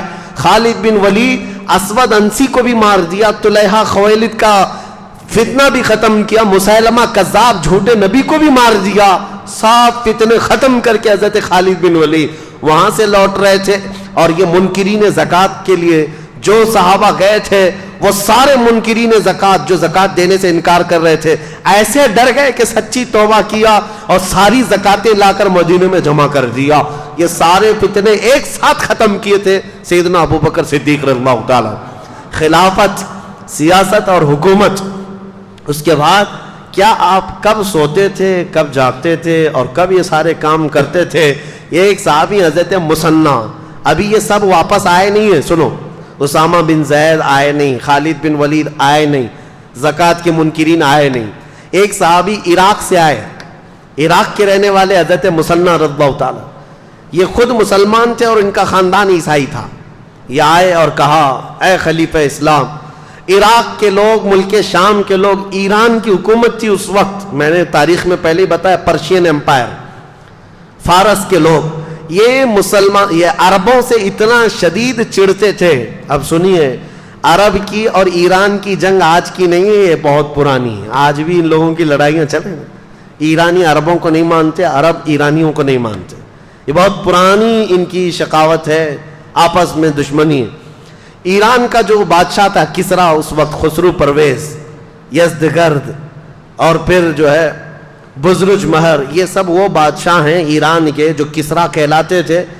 یہ کوئی عرب آدمی ان کے ہاں نظر آتا تو اس کے کندھے کاٹ دیتے تھے. عربوں سے اتنی نفرت کرتے تھے اور عرب لوگ بھی ان سے نفرت کرتے تھے، ایرانیوں کو برداشت نہیں کرتے تھے. کبھی کبھار ایرانی جو ہے حکومت کرتے کرتے یمن تک آ گئے، حجاز مدینے تک بھی آ گئے تھے. عرب لوگوں کی ان کے ساتھ جنگیں چلتی رہی ہیں. اب جب اسلام آیا اور اس کا رعب و دبدبہ قائم ہوا تو جانتے ہیں رسول اللہ کا خط لے کر کے ایک صحابی گئے تھے خسرو پرویز بادشاہ کے پاس. اس نے رسول اللہ کا خط پھاڑ کر پھینک دیا تھا اور جو قاصد صحابی آئے تھے ان کا قتل کر دیا تھا اور کہا غلام مجھے حکم دیتے ہیں اسلام میں آؤ. عربوں کو غلام سمجھتے تھے، حقیر سمجھتے تھے عربوں کو.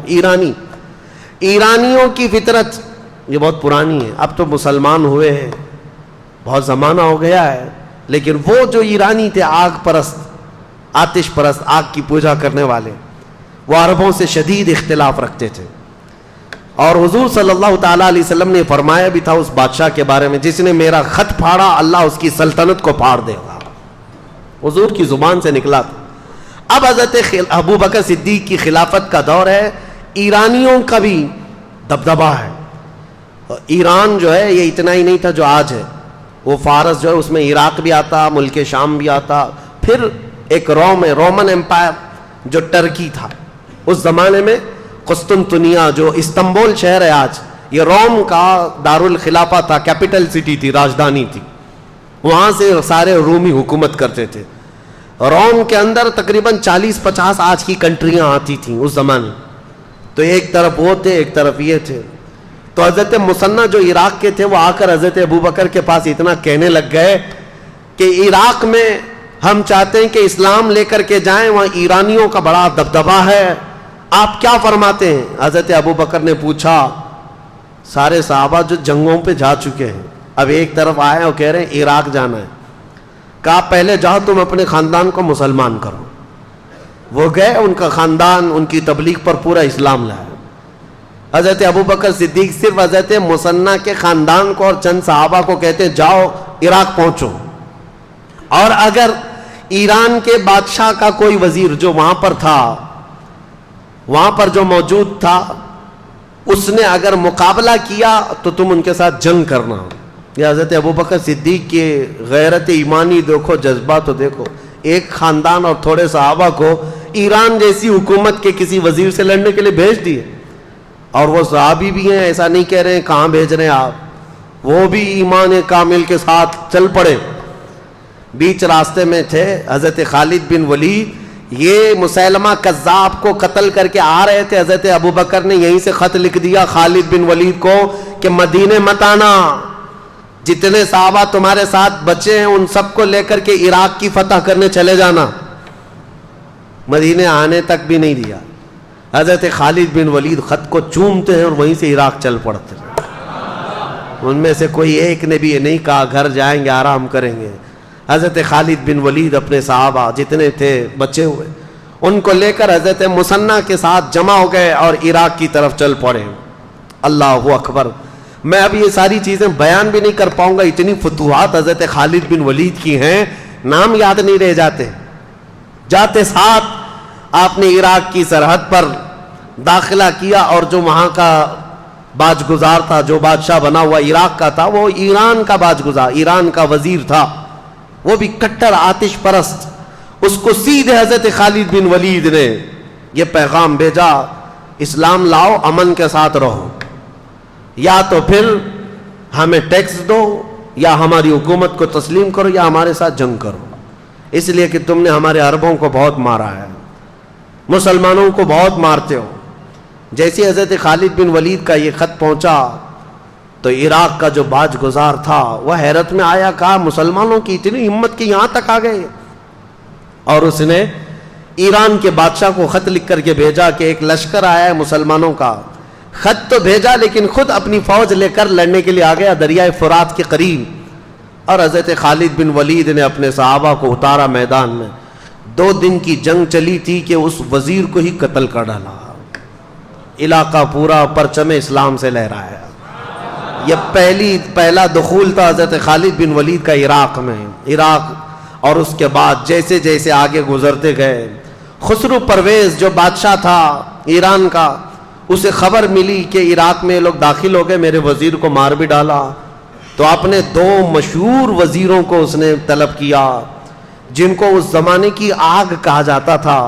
ان کے ساتھ اس خسرو پرویز نے 1 لاکھ کی فوج دے کر بھیجا کہ یہ خالد بن ولید کا معرکہ سر کراؤ. اب یہاں حضرت خالد بن ولید کے انٹرنس کو روکنے کے لیے ایران کی بہت بڑی فوج آئی تھی. حضرت خالد بن ولید صرف طاقت اور یہ تلوار کے جوہر سے نہیں، اپنی حکمت سے جیتتے تھے. وہ ایسی حکمت اپناتے تھے جنگوں میں، صحابہ کی ٹکڑیاں کہاں چھپاتے کسی کو پتہ بھی نہیں چلتا.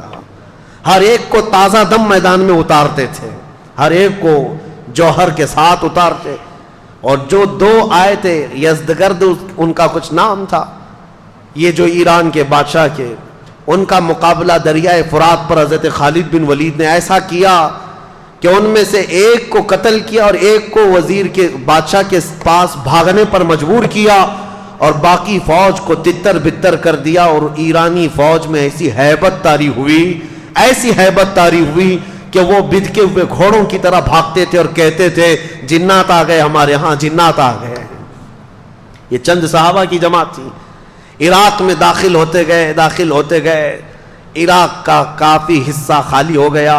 تو حضرت خالد بن ولید نے حضرت قعقاع ایک صحابی ہیں ان کو عراق کا گورنر بنایا اور وہاں سے پھر نکل پڑے. کہا میں اب ملک شام بھی فتح کر کے رہوں گا.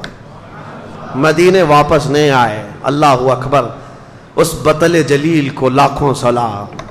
خالد بن ولید سیف اللہ المسلول. میں سوچتا ہوں کیا ان کا گھر نہیں تھا، کیا ان کے بیوی بچے نہیں تھے، مہینوں گزارتے تھے.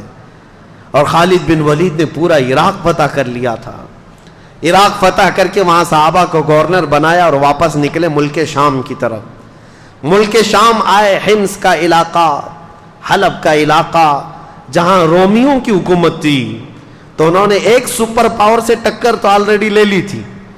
ایک سپر پاور پرشین امپائر تھے، ان سے تو چھیڑ چھاڑ ہو گئی تھی، ان کے ہزاروں کو مارا بھی تھا. ملک شام میں رومن امپائر کا قبضہ تھا. خالد بن ولید نے ان کو بھی چھیڑ دیا. 2 بڑی سپر پاور طاقتیں اس زمانے کی، پرشین امپائر اور رومن امپائر.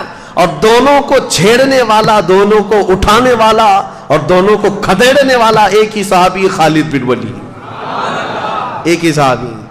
ملک شام میں رومیوں کا قبضہ تھا. جیسے ہی داخل ہوئے شامی جتنے تھے ان لوگوں نے کہا کہ ان کا مقابلہ ہم عربوں سے ہی کرتے ہیں، کیونکہ شام کے رہنے والے جو ایران کے تھے وہاں کے قریب، شام اور ایران پڑوس میں، تو وہاں کا جو بادشاہ تھا اس نے کہا کہ خالد بن ولید کا مقابلہ ہماری فوج سے نہیں عربوں سے ہی کرتے ہیں، وہ اچھا جانتے ہیں، کیونکہ کچھ عرب بھی وہاں رہتے تھے اور کچھ عربوں کو خرید کر کے لائے تھے۔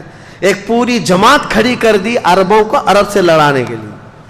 لوگوں نے پوچھا بھی یہ کیا کر رہے ہو؟ کہا لوہے کو لوہا کاٹتا ہے۔ اس نے یہ جملہ کہا تھا لوہے کو لوہا کاٹتا ہے، عربوں کو عرب ماریں گے، لیکن ان ظالموں کو یہ معلوم نہیں ایک طرف ہو سکتا ہے لوہا ہے، دوسری طرف اللہ کا شیر ہے، وہاں سیف اللہ المسلول ہے۔ اور عربوں کے اس قبیلے کو لا کر کھڑا کیا حضرت خالد بن ولید نے، ایک ہی دن میں ان پورے عربوں کا کام تمام کر دیا، ایک ہی دن۔ اس پورے سفر میں سیدنا خالد بن ولید نے تقریباً 26 جنگیں لڑی اور ہر جنگ میں فتح کا جھنڈا لہرایا، ہر جنگ میں۔ عراق داخل ہوئے، شام میں داخل ہوئے، حتیٰ کہ وہ آنے کو تیار نہیں تھے، خلیفہ اسلام حضرت ابو بکر کا خط آیا کہ اب تو مدینے واپس آ جاؤ، اب آ جاؤ۔ ابھی ایران فتح نہیں ہوا تھا۔ جب حضرت خالد بن ولید کو دوبارہ بلایا گیا تب وہ واپس مدینہ طیبہ تشریف لائے۔ اتنے علاقے قبضہ کر کے آئے تھے، فتح کر کے آئے تھے۔ میں آپ کو بتاؤں یہ صدیق اکبر کے زمانے کے ہونہار سپہ سالار، جنہوں نے اسود انسی جیسے دجال کو مارا تھا، جنہوں نے طلحہ بن خالد جو جھوٹی نبوت کا دعوے دار تھا اس کو ختم کیا تھا، مسیلمہ کذاب کو دھول چڑھایا تھا، اور ایرانی طاقتوں کے نشے کو چور چور کر دیا تھا، عراق کو فتح کیا، شام کو فتح کیا، واپس مدینہ طیبہ میں آئے۔ خالد بن ولید رضی اللہ تعالیٰ عنہ کی حضور کے ساتھ جو زندگی گزری وہ صرف 4 سال کی ہے، صرف 4 سال کی صحبت ہے میرے آقا صلی اللہ تعالیٰ علیہ وسلم کی۔ اس 4 سال کی صحبت کا عالم یہ ہے۔ اور پھر فرماتے ہیں پوری زندگی میں انہوں نے 125 جنگیں لڑی۔ انشاءاللہ العزیز کل ان کی باقی جنگیں بھی بتاؤں گا جو حضرت عمر کے زمانے میں لڑی، حضرت عمر کا دور۔ یہ خلافت صدیق اکبر کے اہم واقعات جو میں نے بتایا آپ کو، فتوحات اسلام بڑھتی گئیں، اسلام مدینے سے نکلا ہے، پھر عراق میں پہنچ گیا، ملک شام میں پہنچ گیا، خطہ عرب جو آج کا ہے حجاز نجد تک پہنچ گیا، یمن تک چلا گیا۔ حضرت ابوبکر صدیق کے زمانے میں یہ اسلام کی سرحدیں تقریباً 15 لاکھ اسکوائر کلومیٹر تک پھیل گئی تھی، بہت دور تک جا چکی تھی۔ یہ صدیق اکبر کا زمانہ بہت ہی روشن زمانہ تھا، لیکن آپ کو زیادہ دن نہیں ملے۔ ٹوٹل آپ کے پاس 2 سال 3 مہینے تھے خلافت کے۔ 60 سال کی عمر تو تقریباً ہو چکی تھی آپ کی جب آپ خلافت پر آئے، اور 63 سال کی عمر میں آپ وفات پائے، جتنی رسول اللہ صلی اللہ علیہ وسلم کی ظاہری زندگی تھی۔ حضرت ابوبکر صدیق رضی اللہ تعالیٰ عنہ کی خلافت میں صرف یہ معاملات نہیں تھے، بلکہ حکومت کا ایسا نظام قائم کیا تھا، شعبے بنا دیے تھے۔ حضور کے زمانے میں یہ سب چیزیں تو ہوئی نہیں تھی، لیکن آپ نے بعد میں یہ سب شعبے بنائے، فوجیوں کے دستے الگ الگ بنائے، امیر العسکر، امیر لشکر کا ایک امیر بنایا، اور الگ الگ ٹکڑیوں کو تربیت دیا۔ آپ نے اس وقت کا ایک یعنی صحابہ کو فٹنس کے لیے ایک پورا میدان بنا رکھا تھا، وہاں دوڑ لگائی جاتی تھی، یعنی اس زمانے کا جیم، جو جوان صحابہ تھے ان کو پورے طور پر ورزش کروائی جاتی تھی، دوڑ لگائی جاتی تھی، پتھر اٹھوائے جاتے تھے فٹنس کے لیے روزانہ۔ یہ حضرت ابوبکر صدیق نے بنایا تھا۔ اور پھر بیت المال آپ نے بنایا، زکوٰۃ جتنی آتی تھی وہ سب بیت المال میں جمع ہوتی، اور پھر حضرت ابوبکر صدیق پورے مدینے کے لوگوں کو بیت المال سے سب تقسیم کر دیتے، یہاں تک کہ تقسیم کرنے کے بعد بیت المال کے اندر خود اپنے ہاتھ سے جھاڑو مارتے تھے۔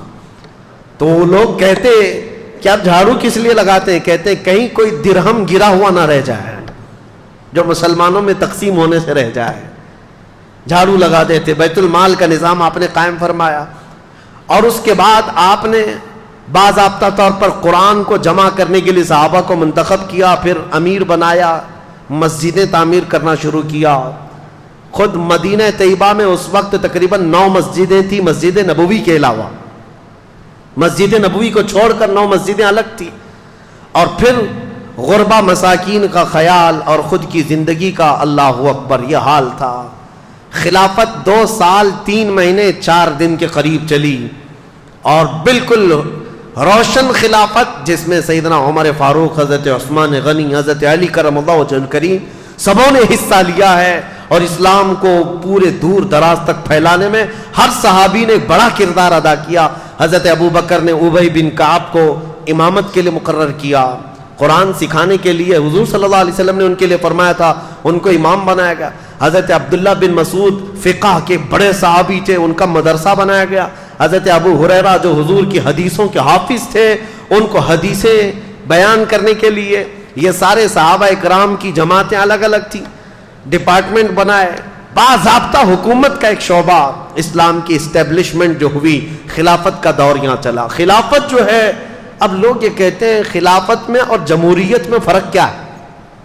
جمہوریت یعنی ڈیموکریسی، دونوں میں بڑا فرق ایک وہ ہے کہ ہوتا یہی ہے، جمہوریت جس کو آپ ڈیموکریسی کہتے ہیں، for the people, by the people, to the people, اب یہاں پر یہ انگلش کا جو فارمولا ہے وہ بہت دور ہو گیا، فار دا پیپل اور BUY بائی دا پیپل، یہ اب ڈیموکریسی ہو گئی ہے، یہ اب لوگوں سے بہت دور، فار دا نہیں ہے، فار دا پیپل ہو گئے، یہ جمہوریت آج ہو رہی۔ یہاں پر جو ڈیموکریسی ہے اس میں یہ کہا تو جاتا ہے لوگوں سے، لوگوں کے لیے، لوگ ہی حکومت کریں گے، صحیح ہے، یہی ہے، یعنی آپ منتخب کریں گے، آپ اپنا امیر بنائیں گے، آپ اپنا وزیر بنائیں گے، اور جس کو بنائیں گے وہ لوگوں کے لیے، اگرچہ آپ نہیں بنا پاتے، ابھی تک نہیں، ایسا کوئی بنا ہی نہیں جو ہمارے لیے ہو، وہ سب اپنے خزانے جمع کرنے کے لیے ہوتا ہے، جس کو بھی بٹھاؤ یہاں پر تخت پر وہ سب سے بڑا چور نکلتا ہے،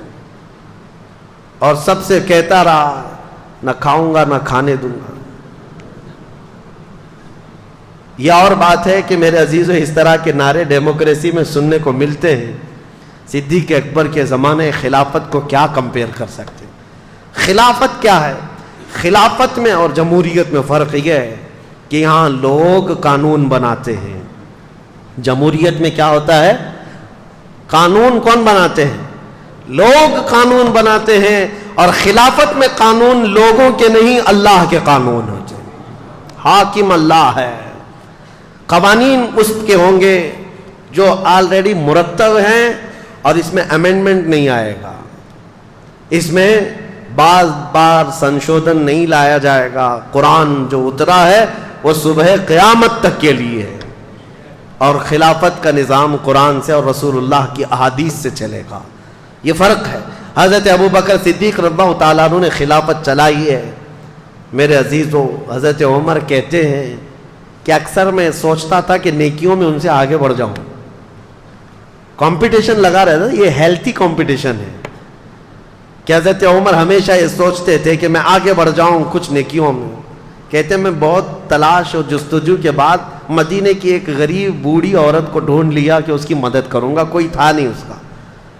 کہتے ہیں کہ میں صبح سوچا ہوں نماز کے بعد جا کر کے اس کے گھر کا کام کر دوں، لیکن اس کے گھر گیا تو دیکھا اس عورت کا گھر کا کام سب کیا ہوا ہے، اس کے برتن سب دھوئے ہوئے ہیں، اس کا بستر بچھا ہوا، اس کا گھر جھاڑا ہوا ہے۔ حضرت عمر کہتے ہیں میں نے دیکھا اس کا کوئی رشتہ دار نہیں، یہ عورت اٹھتی نہیں، چل پھر نہیں سکتی، اس کا گھر کا کام کون کرتا ہے؟ 2 دن انتظار کیا، تیسرے دن فجر سے پہلے جا کر کھڑے ہوئے، فجر سے پہلے ہی ایک شخص آیا، چہرے پر نقاب ڈالے ہوئے، گھر کی اس خاتون کے سارے کام کر کے جلدی نکل رہا ہے۔ حضرت عمر کہتے ہیں میں نے اس کا نقاب ہٹایا تو ابو بکر صدیق ہے، کہ تنہائی میں رات کے وقت کوئی غریب عورت کے گھر بھی کام کر جانا وقت کے خلیفہ کا۔ حالانکہ لوگ آج یہ سوچتے ہیں کہ یہ ڈیوٹی میری تھوڑی نہ ہے، صدیق اکبر رضی اللہ تعالیٰ عنہ راتوں کو سوچے نہیں، یہاں تک کہ حضرت عمر کہتے ہیں ایک مرتبہ میں سنا تھا کہ حضرت ابو بکر جنگل میں کسی کو کھانا کھلا کر آتے تھے، میں بھی ان کے انتقال کے بعد، حضرت ابو بکر کے انتقال کے بعد توشہ دان لے کر کے جنگل میں گیا، ڈھونڈتا رہا، کوئی ملا نہیں۔ شام ہو رہی تھی، مجھے ایک جگہ سے کسی کی آواز آئی، پہاڑ کی ایک کوہ میں کوئی شخص بیٹھا اللہ اللہ کہہ رہا ہے۔ حضرت عمر کہتے ہیں میں گیا، جا کر دیکھا تو اس کے ہاتھ بھی کٹے، پیر بھی کٹے، آنکھوں سے اندھا بھی، ایسا ایک دھڑ پڑا ہوا ہے لیکن بول رہا ہے. حضرت عمر کہتے ہیں شاید اسی کو ابو بکر کھلانے کے لیے آیا کرتے. مدینے سے یہ جنگلوں کی وادیوں میں آ کر تو شادان لے کر کھلاتے. حضرت عمر کہتے میں بھی اس اندھے آدمی کے پاس بیٹھ کر روٹیاں سالن میں ڈبو کر کھلا رہا تھا. اس نابینا نے پوچھا ہے آنے والے کیا ابو بکر کا انتقال ہو گیا؟ حضرت عمر کہتے ہیں وہ اندھا تھا, میں نے اس کو کچھ کہا نہیں تھا, میں نے بات بھی نہیں کی تھی. میں نے پوچھا تجھے کیسے پتا کہ آنے والا ابو بکر نہیں کوئی دوسرا آیا؟ وہ اندھا کہتا ہے اس لیے کہ ابو بکر کو معلوم تھا میرے منہ میں دانت نہیں, وہ روٹی اپنے منہ سے چبا کر میرے منہ میں ڈالتے, اور تو نے پوری روٹی میرے منہ میں ڈالی تو سمجھ میں آ گیا کہ آج کوئی نیا آدمی آیا ہے. حضرت عمر کہتے ہیں اس دن میں کھڑا ہوا کہا اللہ کی قسم پوری زندگی بھی لگا دوں تو ابو بکر کے آگے نہیں بڑھ سکتے, صدیق اکبر کے آگے نہیں بڑھ سکتے. حضرت عمر یہ کہتے بھی تھے حضرت ابو بکر سے کہ ابو بکر میری زندگی کی پوری نیکیاں لے لو, پوری نیکیاں لے لو, وہ ایک رات مجھے دے دو جو غار ثور میں رسول اللہ کے ساتھ گزاری تھی, وہ ایک رات دے دو. وہ ظاہر سی بات ہے میرے عزیزوں, صدیق اکبر ہجرت کے وقت ساتھ ہیں رسول کریم صلی اللہ تعالیٰ علیہ وسلم. جان حدیثیں آج بھی اٹھاؤ, بخاری شریف مسلم شریف حدیثوں میں آپ پڑھیں گے کہ رسول کریم صلی اللہ تعالیٰ علیہ وسلم فلاں جگہ تشریف لائے, ابو بکر ساتھ میں تھے, عمر ساتھ میں تھے. پہاڑ پر گئے احد پر, رسول اللہ اور ساتھ میں ابو بکر تھے, عمر تھے. جہاں جہاں دیکھو حدیثوں میں ابو بکر ساتھ ہیں, عمر ساتھ ہیں, یہ حدیثوں میں موجود ہے. اور صدیق اکبر رضی اللہ تعالیٰ عنہ کا زمانہ خلافت پورے مدینے والوں کے لیے ایسا خوشگوار زمانہ تھا. ٹھنڈیوں کے دن آئے, جاڑے کے دن تھے. صدیق اکبر رضی اللہ تعالیٰ عنہ نے ٹھنڈے پانی سے غسل کر لیا, جاڑا لگ گیا, سردی پکڑ لی. ربیع الاخر کا مہینہ تھا اور اسی جاڑے کی شدت نے آپ کو ایسا کمزور کر دیا, اتنا کمزور کر دیا کہ آپ مرض الموت میں آ گئے, موت کی بیماری. بستر پر آئے, لوگ آنے لگے. اس وقت آپ سے بھی یہ کہا گیا کہ آپ کسی کو جانشین مقرر کریں, تو آپ نے صرف یہ کہا تھا کہ عمر سب سے بہترین شخص ہیں, تم چاہو تو منتخب کر لو اپنے اعتبار سے. صدیق اکبر رضی اللہ تعالیٰ عنہ 13 ربیع الثانی 13 ربیع الاخر کو اس دار فانی سے کوچ کر گئے. وہ اس دنیا سے پردہ فرما گئے, لیکن یہ وصیت کر گئے تھے کہ اے میرے لوگوں, اے میرے ساتھیوں, مجھے غسل دینا, کفن پہنانا, میرا جنازہ تیار کر کے رسول اللہ کے حجرے کے سامنے رکھ دینا, اور اجازت لینا اے اللہ کے رسول آپ کا دوست آپ کے ساتھ دفن ہونے کی اجازت چاہتا ہے, اگر اشارہ مل جائے تو مجھے حضور کے ساتھ دفن کر دینا, اور اجازت نہ ملے تو جنت البقیع میں عام مسلمانوں کے ساتھ دفن کر دینا. سوچو میرے عزیزو صحابہ کا عقیدہ کیا تھا. حضور کی وفات ہو چکی, حضور کی قبر کے پاس جا کر حضرت ابو بکر کہتے ہیں اجازت لینا, اور صحابہ نے بھی یہ نہیں کہا کیسے ہم اجازت لیں گے. پتہ چلا صحابہ کا بھی عقیدہ وہی تھا, تو زندہ ہے واللہ, تو زندہ ہے واللہ, میری چشم عالم سے چھپ جانے والے چمک تجھ سے پاتے ہیں, سب پانے والے میرا دل بھی چمکا دے, چمکانے والے. صدیق اکبر رضی اللہ تعالیٰ عنہ کی وفات کے بعد, آپ کی غسل کے بعد, تکفین و تجہیز ہونے کے بعد حضرت عمر فاروق نے آپ کی نماز جنازہ پڑھائی. حضرت عمر فاروق رضی اللہ تعالیٰ عنہ نے نماز جنازہ پڑھائی, اور اس کے بعد جنازہ لا کر رسول پاک صلی اللہ تعالیٰ علیہ وسلم کے حجرے کے سامنے رکھا گیا, اور پکار کر کے حضرت عبد الرحمن حضور صلی اللہ تعالیٰ علیہ وسلم کی بارگاہ میں عرض کرتے یا رسول اللہ علیہ الصلاۃ والسلام, آپ کا خلیل آپ کے ساتھ دفن ہونے کی اجازت چاہتا ہے. ابھی صحابہ موجود تھے, وہ باہر کھڑے ہو کر عرض کر رہے تھے, اچانک حجرے رسول کے دروازے کی چٹخنی کھلی, دروازہ خود سے کھل گیا, آواز آئی ادخل الحبیب الی الحبیب, حبیب کو حبیب کے ساتھ داخل کر دو. صدیق اکبر رضی اللہ تعالیٰ عنہ کو باضابطہ اندر داخل کر کے حضور کے پہلو میں, جہاں سے حضور کا شانہ شروع ہوتا ہے, قبر بنائی گئی, لحد بنائی گئی, اور صدیق اکبر رضی اللہ تعالیٰ عنہ کو اس قبر انور میں دفن کیا گیا. سلام ہو اس تربت انور پر جس نے سب سے پہلے اسلام قبول کیا, جس نے سب سے پہلے رسول اللہ کا دامن تھاما, اور ہر گھڑی ایک جنگ ایسی نہیں، ایک جہاد ایسا نہیں جس میں صدیق اکبر کبھی پیچھے رہے ہوں۔ صحابہ کہتے ہیں، حضرت علی کرم اللہ وجہہ الکریم کہتے ہیں، وہ بڑے بہادر بطل جلیل کہتے ہیں جنگ بدر میں ایسے حالات پیش آ گئے تھے کہ ہم لڑنے کو تو تیار تھے ہر کوئی، لیکن رسول اللہ کی حفاظت کا مسئلہ سب سے بڑا سخت تھا۔ سب صحابہ اس سے ڈرے ہوئے تھے کہ صحابہ میں سے کون ہے جو رسول اللہ کی حفاظت کے لیے کھڑا ہوگا، کیونکہ اگر ان کے ہوتے ہوئے حضور کی تک ایک تیر بھی پہنچ گیا تو صبح قیامت تک اس صحابی کا نام لیا جائے گا۔ ان کے ہوتے ہوئے رسول اللہ کو تیر پہنچا تھا۔ صحابہ اس ذمہ داری سے ڈرے ہوئے تھے۔ حضرت علی کرم اللہ وجہہ الکریم کہتے ہیں بدر کے اس میدان میں سب صحابہ جہاں ڈرے تھے، سب سے پہلے آگے آنے والے حفاظت مصطفیٰ کے لیے وہ صدیق اکبر کی ذات تھی۔ کہا میں آگے رہوں گا۔ حضرت ابوبکر صدیق بدر کے میدان میں حضور کے محافظ بن کر ڈیفنس کے طور پر ایسے کھڑے تھے۔ عزیزان گرامی، یہ ایک وقت نہیں، ہجرت کا سفر یاد کرو۔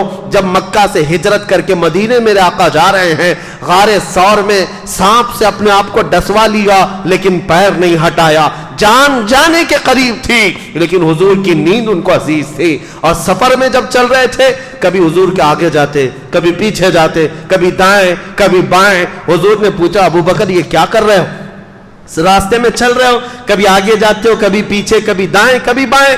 صدیق اکبر کہتے ہیں یا رسول اللہ دشمنوں کے حملے کا مجھے خوف ہے، کبھی تیر سے ادھر نہ آ جائے، کبھی ادھر سے تیر نہ آ جائے، کبھی ادھر سے نہ آ جائے۔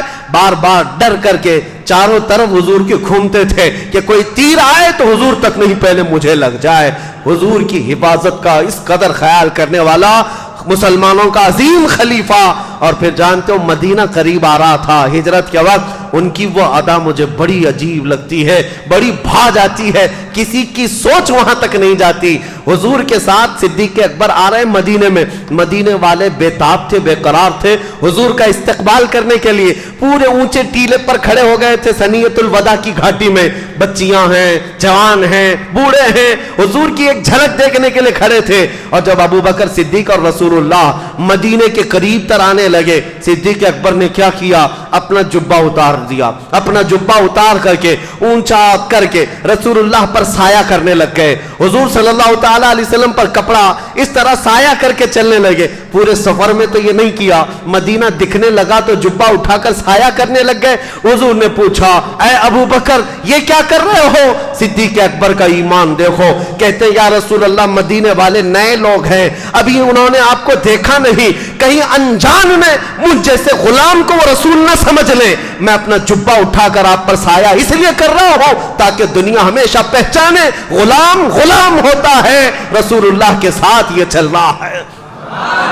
میرے عزیزوں، صدیق اکبر کا یہ ایمان، یہ جذبہ، یہ ہزاروں فضیلتیں ہیں۔ میں آج ان کی خلافت کا اصل دور، ان کی خلافت کی فتوحات عرض کرنے آیا تھا۔ تاریخ خلافت جس دن سے قائم ہوئی اور ان کی وفات تک 2 سال 3 مہینے 4 دن، یہ ایسا سنہرا دور تھا کہ آج بھی تاریخ میں رقم ہے۔